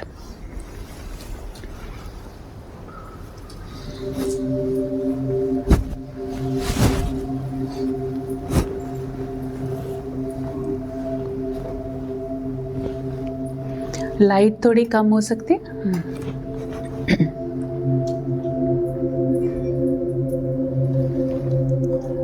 अगर आपने हाथ में कुछ पकड़ा है तो आप छोड़ सकते हैं, साइड में रख सकते हैं, और रिलैक्स होके कोशिश करें, एक दूसरे को टच नहीं करें अगर इफ़ पॉसिबल। जगह है काफ़ी, थोड़ा सा अपना अपना हर एक का ऑरा है ना।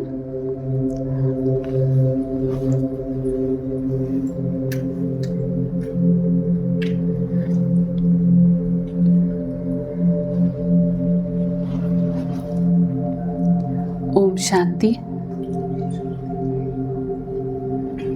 आप आंखें भी बंद भी कर सकते हैं या खुली रख सकते हैं।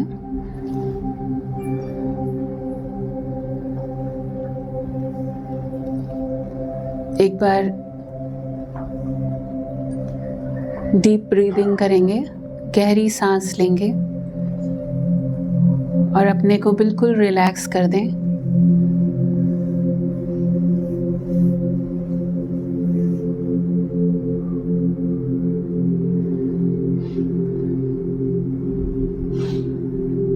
अपने मन को चारों तरफ की बातों से निकाल कर अपने पास आ जाएं।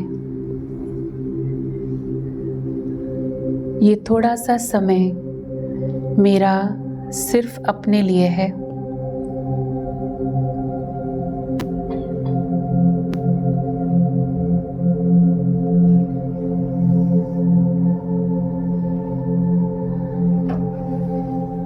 शांति में अपने मन को ऑब्जर्व करेंगे।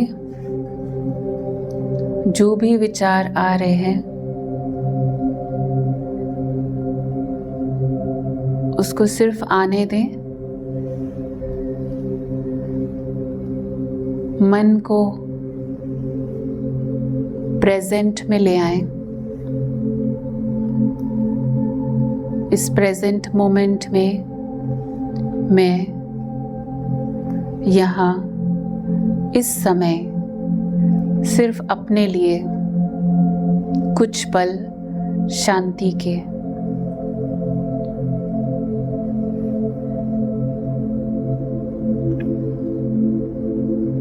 मन की आंखों से देखेंगे मस्तक के बीच चमकता हुआ सितारा।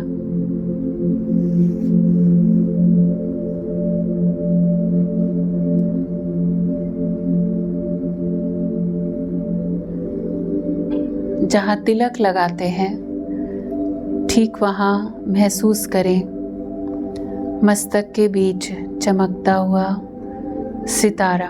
मैं आत्मा परमात्मा की संतान।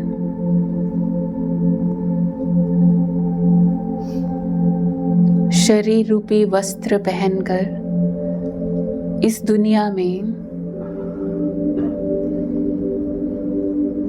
इस वर्ल्ड स्टेज पर अपना रोल प्ले कर रही हूँ। महसूस करेंगे मैं आत्मा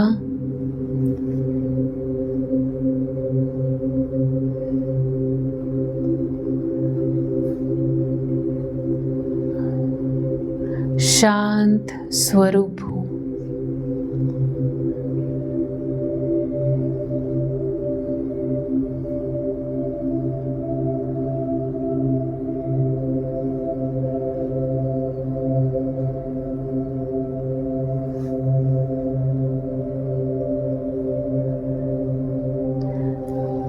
मुझे किसी से भी कोई शिकायत नहीं, कोई कंप्लेन नहीं।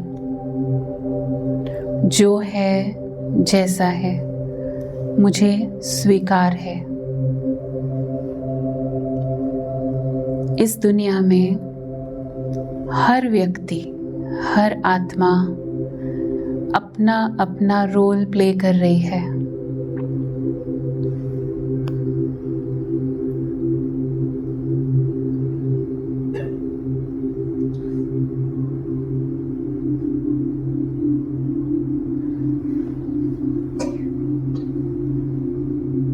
महसूस करेंगे जो भी मेरे जीवन में सिचुएशंस हैं, बातें हैं,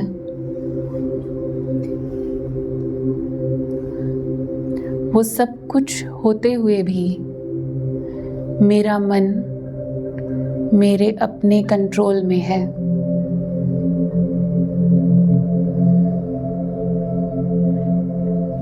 बाहर की ये बातें, ये परिस्थितियाँ मुझे अफेक्ट नहीं कर सकती। कोई भी बात मुझे डिस्टर्ब नहीं कर सकती।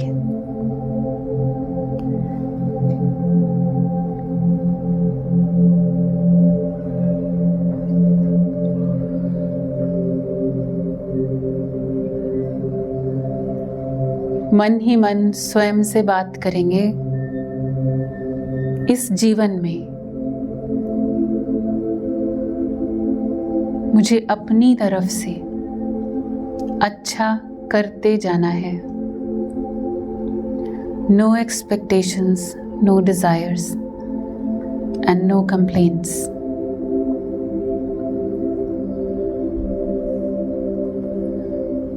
ओनली पीस, शांति।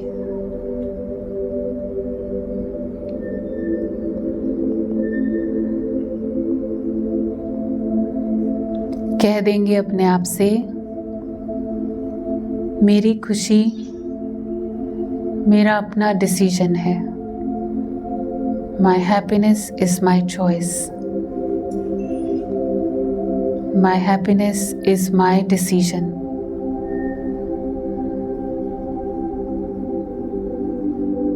कुछ भी हो जाए, लेकिन हम अपनी खुशी नहीं जाने देंगे।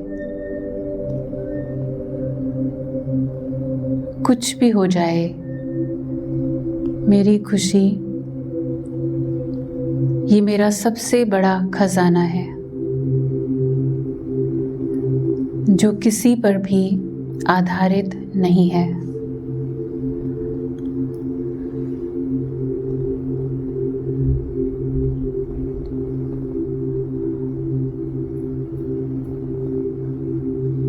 ऐसा सोचते ही मेरा मन बिल्कुल शांत, संतुष्ट होता है। I feel so peaceful, contented, and I feel the unlimited happiness.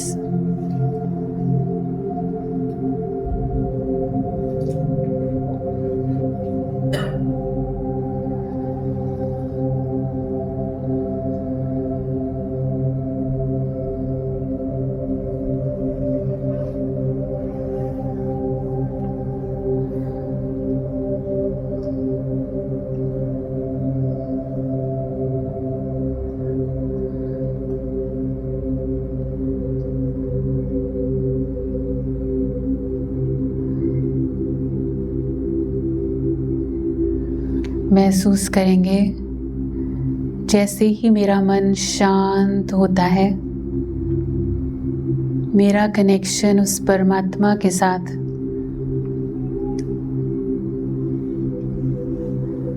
बढ़ता है। फील करेंगे ऊपर आसमान से भी पार वो ज्योति स्वरूप परमात्मा, उनकी किरणें, उनकी शक्तियाँ मेरे ऊपर बरस रही हैं।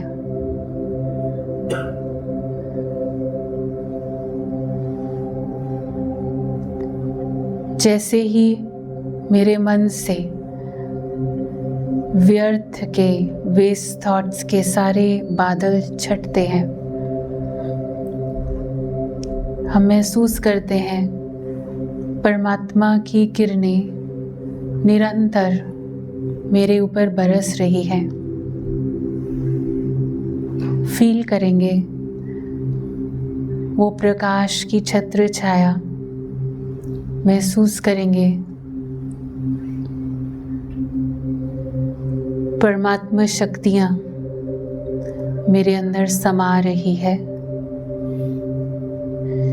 मेरे हर शुद्ध संकल्प को शक्ति मिल रही है।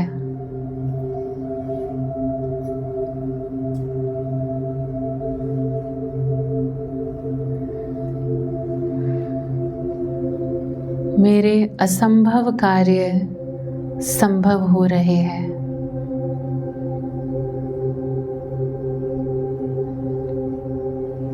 परमात्मा शक्ति की किरणों की छत्र छाया में मेरा मन बहुत शक्तिशाली महसूस करता है।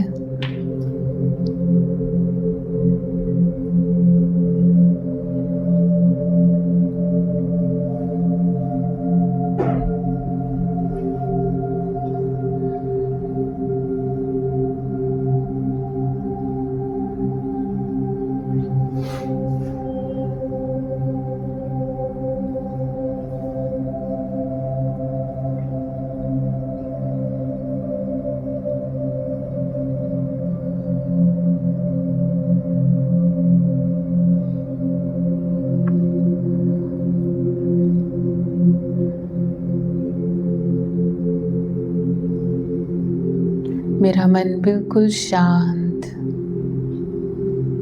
होता जा रहा है।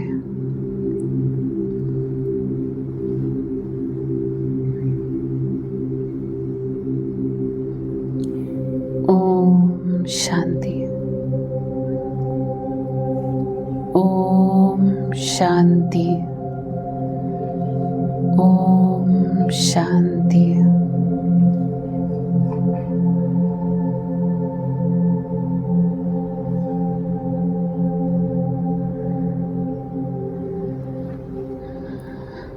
अभी धीरे धीरे आंखें खोल सकते हैं।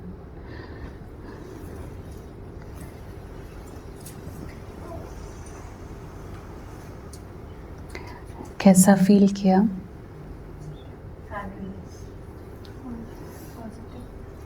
Positive, peaceful. Now tell me, this peace is natural or anger is natural? This peace is natural. And we have to make it normal now. It is natural because ये मेरा ओरिजिनल स्वभाव है। स्वभाव, मुझे स्व के भाव में स्थित होना है। और जितना ज़्यादा समय शांति में रहेंगे इंटरनली, बाहर कुछ भी हो रहा है, बाहर तो सीन चेंजेस होते रहेंगे सारा दिन, लेकिन जितना समय अंदर शांति में रहेंगे उतना आत्मा की बैटरी चार्ज होती रहेगी और उधर कनेक्ट करना भी आसान होगा। क्योंकि मेरा मन अगर इधर उधर इसमें उसमें उलझा है, देने वाला दे रहा है लेकिन लेने वाला ले नहीं पा रहा है। तो ये कहना भी ठीक नहीं कि भगवान मुझे दे दो, वो तो दे ही रहा है, मांगने की भी ज़रूरत नहीं है। लेकिन मुझे बैठ के कनेक्ट करना है ना। कनेक्ट करने के लिए यहाँ अपनी ट्यूनिंग करनी है मुझे। मुझे उसकी फ्रीक्वेंसी के साथ अपनी फ्रीक्वेंसी मैच करनी है। वो तो 0 पे है और हम 60,000 थॉट्स पर डे। सो हमको जैसे हम स्लो डाउन करेंगे, जैसे, और स्लो कब होंगे? जब पॉजिटिव होंगे। और पॉजिटिव सिर्फ मेडिटेशन में बैठते वक्त नहीं, ये प्रैक्टिस चाहिए सारा दिन। अब हमें अंदर एक मशीन फिट करनी है सबकॉन्शियस में कि नेगेटिव आएगा उसको मुझे चेंज करके पॉजिटिव करना है। एग्जाम्पल दे सकते हैं कोई? नेगेटिव बात आई, आपने उसको चेंज करके ये मशीनरी में डाला, वो नेगेटिव से पॉजिटिव बन गई। How will you take it? How will you see the things? It's all about my perception, my attitude. कैसा नज़रिया है?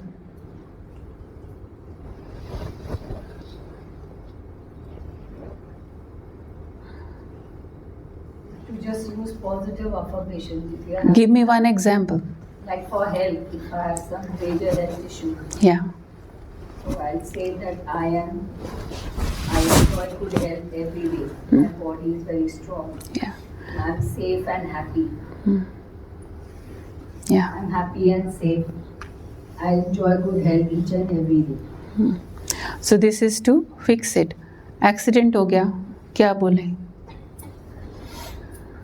जैसे ये सच भी है, हम्म, कुछ भी होता है तो फाइनली उसका रिजल्ट अच्छा होता है। हाँ, everything has a reason. I need to accept it, पहली बात। अच्छा, अभी हमारा एक्सीडेंट हुआ, अभी एक्चुअली सर्जरी हुई है कुछ टाइम पहले। सो एक्सीडेंट हुआ and you have no choice, you have to lie on the bed, right? Cannot do much, cannot travel, cannot do other things. तो उस वक्त थॉट क्या आ रहा है? चलो, भगवान ने टाइम दिया थोड़ा आराम करने का, ठीक है, आराम, शरीर को, गाड़ी को भी आराम देना है ना, काफ़ी देर से चल रही है, जो थोड़ा सा इसको रेस्ट का टाइम मिल गया। रेस्ट करके बहुत सारे और चीज़ें जो हम बहुत बिजी होते हैं नहीं कर पाते हैं, तो वो अपने लिए टाइम मिल गया। So we can think positive in the same situation, see the benefit. Machinery क्या लगानी है? हर चीज़ में से मुझे देखना है क्या इसमें भला क्या है, हर बात में कुछ भला है। This benefit in every scene of the drama. और कभी कभी ऐसा होता है, आज कोई तकलीफ़ आई, कोई जब बात आई, उस वक्त आपको लगता है मेरे साथ ऐसे क्यों हो गया, पता नहीं क्यों हुआ, पता नहीं क्या कर्म था। और 2 साल के बाद आपको लगता है अच्छा हुआ उस वक्त ऐसा हुआ। कोई सामने रिजल्ट जब उसका 2 साल बाद, 4 साल बाद आता है ना, कोई तो उस दिन सुना रहे थे कि हम कैसे चाइना आए। उस वक्त कोई बहुत हैप्पी सिचुएशन नहीं थी, इट वाज लाइक कि आना पड़ा, लेकिन आगे आके जो अपॉर्चुनिटीज़ मिली और लाइफ में जो चेंजेस आए, फिर लगता है कि अच्छा हुआ, चाहे उस वक्त बहुत टफ टाइम के वजह से आए या किसी भी वजह से आए। सो लाइक दिस, जब हमने देखा है, हमेशा देखा है, हर बात में कोई ना कोई कल्याण होता है, तो क्यों 2 साल वेट करना है ये सोचने के लिए? जब नहीं दिख रहा ना कल्याण, तो भी सिर्फ एक बिलीफ क्रिएट करना है अंदर, इसमें भी कुछ भला है। आज नहीं दिख रहा, कल दिख जाएगा, लेकिन कुछ तो इसमें भला है, कुछ तो बेनिफिट है। और कुछ नहीं तो कोई चीज़ मुझे पेशेंस सिखा के जाती है। कई बार ऐसा होता है कि आपको पता ही नहीं था कि आपके अंदर इतनी सहन शक्ति है, लेकिन जब बात आई, वो इतनी बड़ी बात आई, वो भी सहन कर लिया आपने, तब आपको समझ आया अच्छा इतनी पावर है मेरे अंदर। तो वो आपको रियलाइज़ कराने आई वो सिचुएशन कि yes, you are so strong, you are so powerful. So हमने सिर्फ एक ही अंदर फॉर्मूला क्या डालना है? बिलीफ, ये वाला कि हर बात में कुछ अच्छा है, दिख रहा है या नहीं दिख रहा है, लेकिन इसमें भी कुछ कल्याण है, क्योंकि भगवान का बनाया हुआ ये ड्रामा एक्यूरेट है। वो गलत तो नहीं लिखेगा। हम उसके बच्चे, हम कहते भी हैं ना, माता पिता तुम ही हो, माता पिता तुम ही हो, तुम ही हो बंधु सखा तुम ही हो, तुम मात पिता हम बालक तेरे, तुम्हारी कृपा से सुख घने रे। तो वो सुख ही देगा, दुख तो नहीं देगा। दुख हरता सुख करता है। तो दुख हरता सुख करता, दुख का ड्रामा तो नहीं लिखेगा, उसने कुछ ना कुछ इसमें अच्छा लिखा हुआ है। So I just have to believe it. जैसे ही आपने ये बिलीव सबकॉन्शियस में फिट कर लिया तो आपको हर चीज़ में अच्छा दिखेगा कुछ ना कुछ। करेंगे ये प्रैक्टिस तो चाहिए, क्योंकि आदत नहीं है और हमारे आसपास वातावरण नहीं होता। कई बार सामने वाले आसपास वाले उतना पॉजिटिव नहीं होते, लेकिन ये मशीनरी मुझे यहाँ लगानी है। नेगेटिव आया, लेकिन इनपुट भले नेगेटिव था, आउटपुट पॉजिटिव ही निकलेगा। ठीक है? He wants to say something? He's holding the mic. Huh? Take the duty to give the mic. Okay. Okay. So then you can ask if somebody wants to speak something. Okay, nobody. He needs. दे दो mic. हाँ,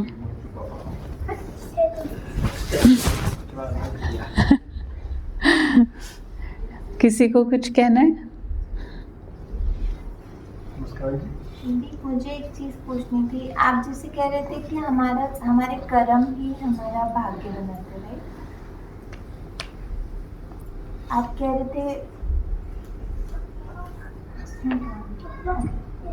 थे कि हमारे कर्म ही हमारा भाग्य बनाते हैं। तो व्हाट विल यू से जो न्यूबॉर्न बेबीज होते हैं, किनको कुछ डिफेक्ट्स होता है, बर्थ डिफेक्ट्स या कुछ भी, तो उन्होंने तो भी कर्म स्टार्ट ही नहीं किया। Good question. तो इससे ये प्रूव होता है ना कि इससे पहले भी कोई ना कोई कर्म थे।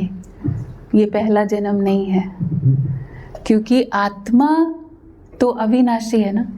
शरीर बदलता है। What is birth and death? एक शरीर छोड़ा आत्मा ने, दूसरा लिया। जैसे अभी हम बात कर रहे थे कि कोई कर्म ऐसा होता है, कोई बीज ऐसा होता है जिसका फल 2 दिन में मिल गया, किसी का 2 महीने में मिला, किसी का 2 साल में, किसी का 20 साल में। और इस बीच में अगर कुछ हो गया और आत्मा ने शरीर छोड़ दिया, डेथ हो गई। डेथ माना वो आत्मा ये शरीर छोड़ के नया जन्म ले लिया, तो कर्म तो आत्मा ने किया ना, तो उसका कर्म तो उसके साथ जाएगा। सो एक्चुअली ये बात, आपका जो क्वेश्चन है, ये अपने आप में एक आंसर है कि न्यू बॉर्न बेबी, पहली बात ये नॉट ओनली फिजिकल डिफेक्ट, कोई अमीर घर में जन्म ले रहा है, कोई बहुत गरीब घर में ले रहा है, किसी को खाने को भी नहीं है, और कोई बहुत हेल्दी है, कोई बिल्कुल चल भी नहीं पा रहा है। तो ये सब कुछ उसके कर्म के अनुसार डिसाइड होता है। कौन से पेरेंट्स मिलेंगे, कौन से टाइम पे, कौन से स्थान पे उसका जन्म होगा, ये सब कुछ। इसलिए एवरीथिंग इज़ जस्टिफाइड, कोई भी इनजस्टिस नहीं है। अगर हम सिर्फ एक जन्म देखें फिर तो बहुत इनजस्टिस दिखता है ना, कि ये तो भगवान कैसे कर रहा है, क्यों ऐसे कर रहा है, किसी को इतना अच्छा दे दिया, किसी को नहीं दिया। So it's all about souls karma. तो कोई ऐसे भी बर्थ होते हैं जो बहुत महान लोग होते हैं, शरीर में तकलीफ होती है, तो वो भी मतलब पुराना कर्म है। फॉर एग्जांपल जैसे अष्टवक्र एग्जांपल ले, तो बहुत महान थे लेकिन उनके शरीर में अवगुण थे, तो ये भी पुराना कर्म ही है। इसमें बहुत सारे फैक्टर्स होते हैं। कर्म का डेफिनेटली है, क्योंकि कर्म के भी अलग अलग लेवल्स हैं। कर्म में हमने जैसे जिस चीज़ का हम कहते हैं दान करते हैं, वो चीज़ हमको उतनी ही प्राप्त होती है। अब उसमें तन, मन, धन और जन, ये 4 तरह का सुख है। अगर मैंने तन से सेवा की है, या फिर जैसे बीमारों की सेवा की, किसी ने हॉस्पिटल्स बनवाए, तो उसको अगले जन्म में शरीर बहुत अच्छा मिलेगा। लेकिन ज़रूरी नहीं है कि उसको धन भी मिलेगा।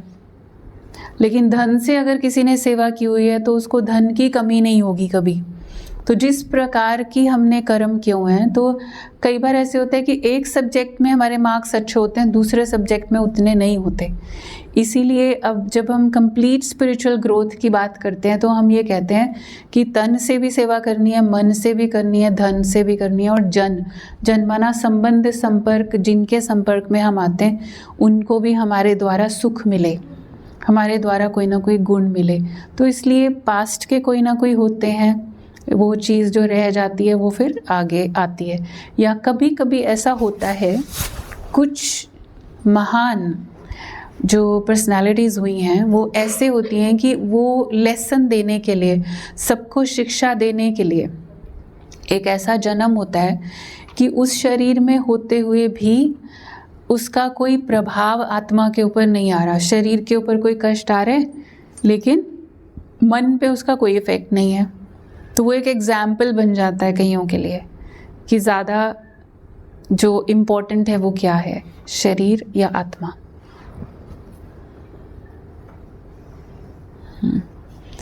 So next time he is going to handle the recording this duty. Okay. हाँ जी. Mic, give the mic, please. Yeah. See, like you just said, Ashtavakar actually did not have any Problem. with it. Yeah. It was his father who got cursed, and he took his father's karma. He repaid his father's karma on his behalf. That's exactly what happened. So, in today's day and age, what the father does, the son has to bear. What the son does, the grandchild has to bear. Basically, that's what it is. उसमें भी actually I would say, because it looks like that, but each soul is responsible for their own karma and destiny. But then Krishna says that everybody's karma is related. Yeah, it is related in such a way that you will be born in such a family because of your own karma. That you will be born in such a family that you get the result, your consequences of your karma through that family. But you are born in that family because of your own karma only. Because Krishna once had a conversation with Duryodhana and he told him, like, you know dharma, but you still go ahead and do the wrong thing. So basically, like you said today, buddhi and mind, right? So always Duryodhana used to say that his mind used to convince his buddhi to do the wrong thing.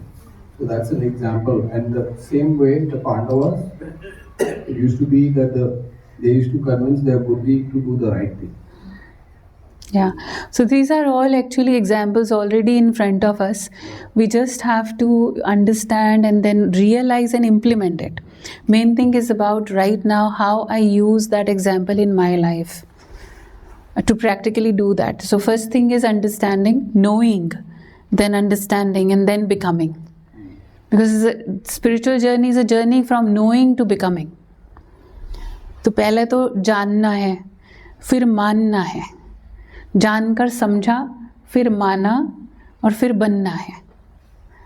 So it's until I become that, then क्या होता है कि मैं सोच रही हूँ लेकिन मैं कर नहीं रही हूँ, तो वो भी एक कई बार वो गिल्ट का फॉर्म ले लेती है वो चीज़ फिर.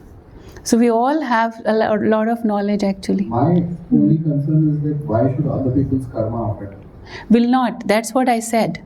You said, I already replied you that it's not other people's karma affecting you. It won't. Otherwise it's not justice. Even if it's your own parents. वो पेरेंट्स के कर्म का फल बच्चे को नहीं मिल रहा है. एक्चुअली बच्चे का अपना भी कर्म था पुराना, जिस वजह से वो इस फैमिली में जन्म हुआ.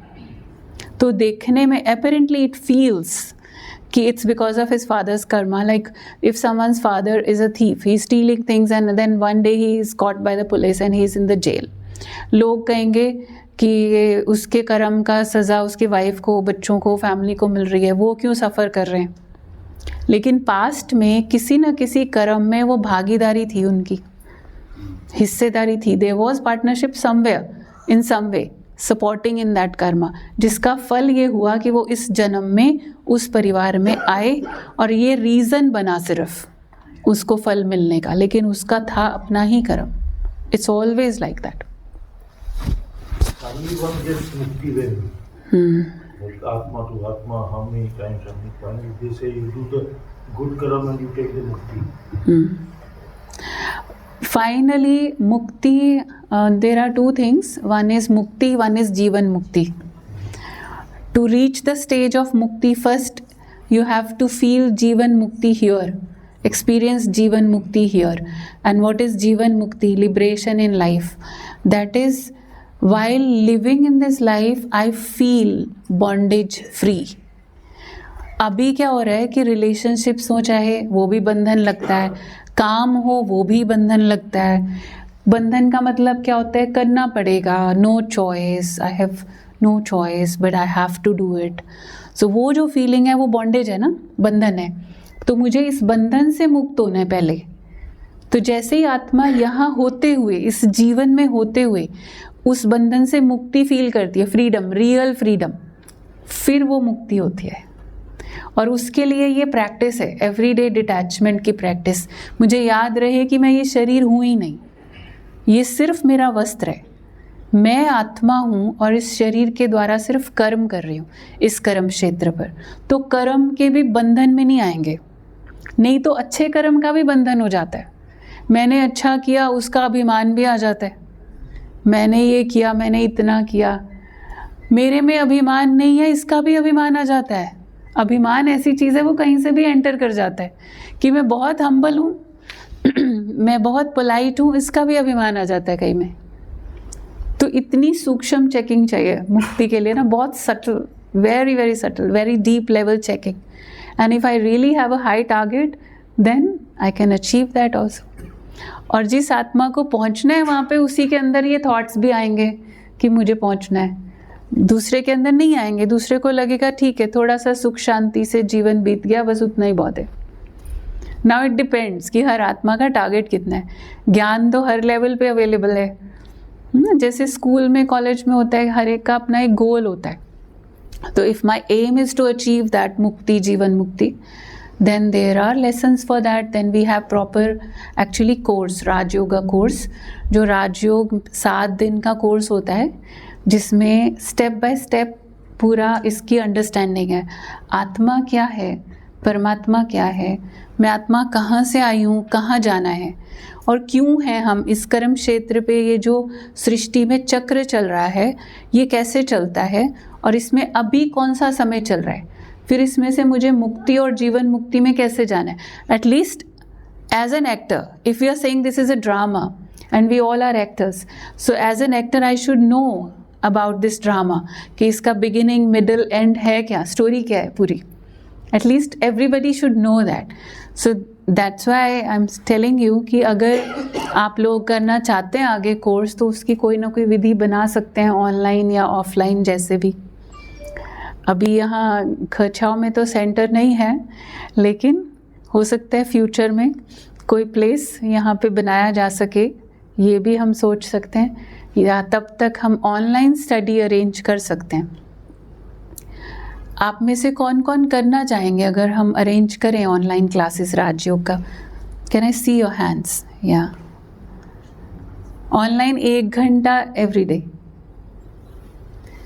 या ऑल्टरनेट डेज पे रख सकते हैं, मॉर्निंग या इवनिंग. ऑल्टरनेट डेज पे हफ्ते में 2 बार 3 बार, जो कंफर्टेबल हो. कैसा कहते हैं Jyoti ji? What time would be good for that? Afternoon और evening? Both sides, I am seeing both sides. Almost free evening time के बाद. For the ladies, I think it's in the afternoon. Okay. Make it early morning. Early morning उठने वाले कौन कौन है यहाँ पे? जो छुट्टियों में भी जल्दी उठते हैं, जो बच्चों की छुट्टियों में भी जल्दी उठते हैं, वो वाले हैं काफ़ी. फिर भी हैं, there are many hands actually, but I don't know everyone's early morning definition might be different ना.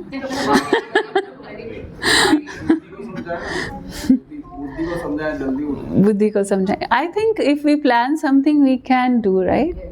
अर्ली मॉर्निंग मतलब क्या, मतलब कितने बजे? 5, 6 व्हाट? सर्दी में, सर्दी आ गई है अभी, अब सर्दी में 5 बजे वाले को बहुत बड़ा भाग्य मिलेगा. क्योंकि when you come out of your comfort zone, then only you get some extra reward for that. Start time we can decide. Yeah, we can talk in the group also about this. All of you are in the same this group, na, this time's registration group, so we can talk about it. And others also who are not present today, even they can also join if they are interested. जितने भी होंगे हम शुरू कर देंगे course, जो भी आना चाहेंगे, लेकिन एक थोड़ा सा कमिटमेंट रखना. I think twice a week ही रखते हैं, तो ताकि सब अकोमोडेट हो जाए. अर्ली मॉर्निंग ही रखेंगे, तो एक दिन जल्दी उठ के दूसरे दिन थोड़ा लेट उठ जाना, फिर आप कैसे कंपनसेट कर लेना अपने आप को अगर मुश्किल लगता है. लेकिन आई एम श्योर एक दिन उठेंगे ना, अगले दिन दिल करेगा जल्दी उठने का, अच्छा लगेगा. जो उठते हैं उनको एक्सपीरियंस है. Didi, I have a question. Yes. I would like to know that education is related to karma. Like some kids are very intelligent, they want to study. Some don't want to study. Some don't want to go to school either. So is it also related to karma? If yes, then how? It's related to the role. Every soul has a different role. But we are trying to fit everyone into the same box, same compartment. So we have to really find out the reason. Sometimes it might be because of some emotional trauma, some disturbance, present karma, present atmosphere of the family or of the school. कई बार ऐसा होता है कि बच्चों को teacher से या school में कुछ ऐसा देख लिया, so because they are very sensitive to all these things, so that could be the reason also. Otherwise, some kids are good in something or the other. Every child is different. So we also have to understand that we should not compartmentalize all of them in the same direction. But वो पता है कि social setup ऐसा बना हुआ है कि हमें लगता है कि इतना तो पढ़ना ही चाहिए, इतना तो होना ही चाहिए. फॉर दैट ऑल्सो मैंने जो एक्सपीरियंस किया है, हमारे पास जितने भी पेरेंट्स और सब काउंसलिंग के लिए आते हैं कई बार, तो it's like when you from your side when they feel relaxed, they perform better. और आपको पहले खुद रिलैक्स होना है कि जो भी होगा अच्छा ही होगा. हर बच्चा साइंस में और मैथ्स में अच्छा नहीं होता, उसकी और कोई स्पेशलिटी हो सकती है. So we have to give them space and atmosphere. It's not about karma कि एक बच्चा फर्स्ट आ रहा है क्लास में तो उसका कर्म बहुत अच्छा है, हो सकता है वो दूसरी चीज़ों में अच्छा नहीं है. अब एक बच्चा बहुत अच्छे मार्क्स नहीं ला रहा है, एवरेज है, लेकिन वो वैल्यूज़ उसके पास जो हैं वो हम्बल है, पोलाइट है, ओबीडियंट है. तो बहुत सारी ऐसी वैल्यूज़ हैं उसकी लाइफ में जो आप कंपेयर नहीं कर सकते दूसरे बच्चे के साथ. You should not compare. इसमें हम इसको कर्मा नहीं कहेंगे. Just different roles, just different role, and everyone is needed in this drama, all kinds of roles. Is that okay? Make sense?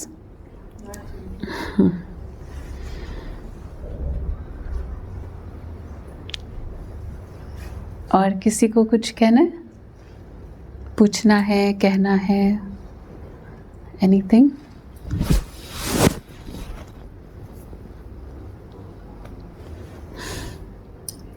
आज आप नहीं कह रहे हैं.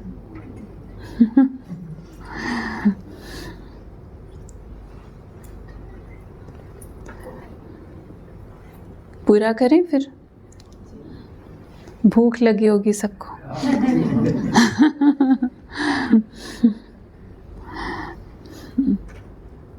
किसी को कुछ अच्छा, चलिए किसी को ये सुनाना है कि आपको आज के सेशन में से अपने लिए क्या लिया, your take away from the session. Anyone?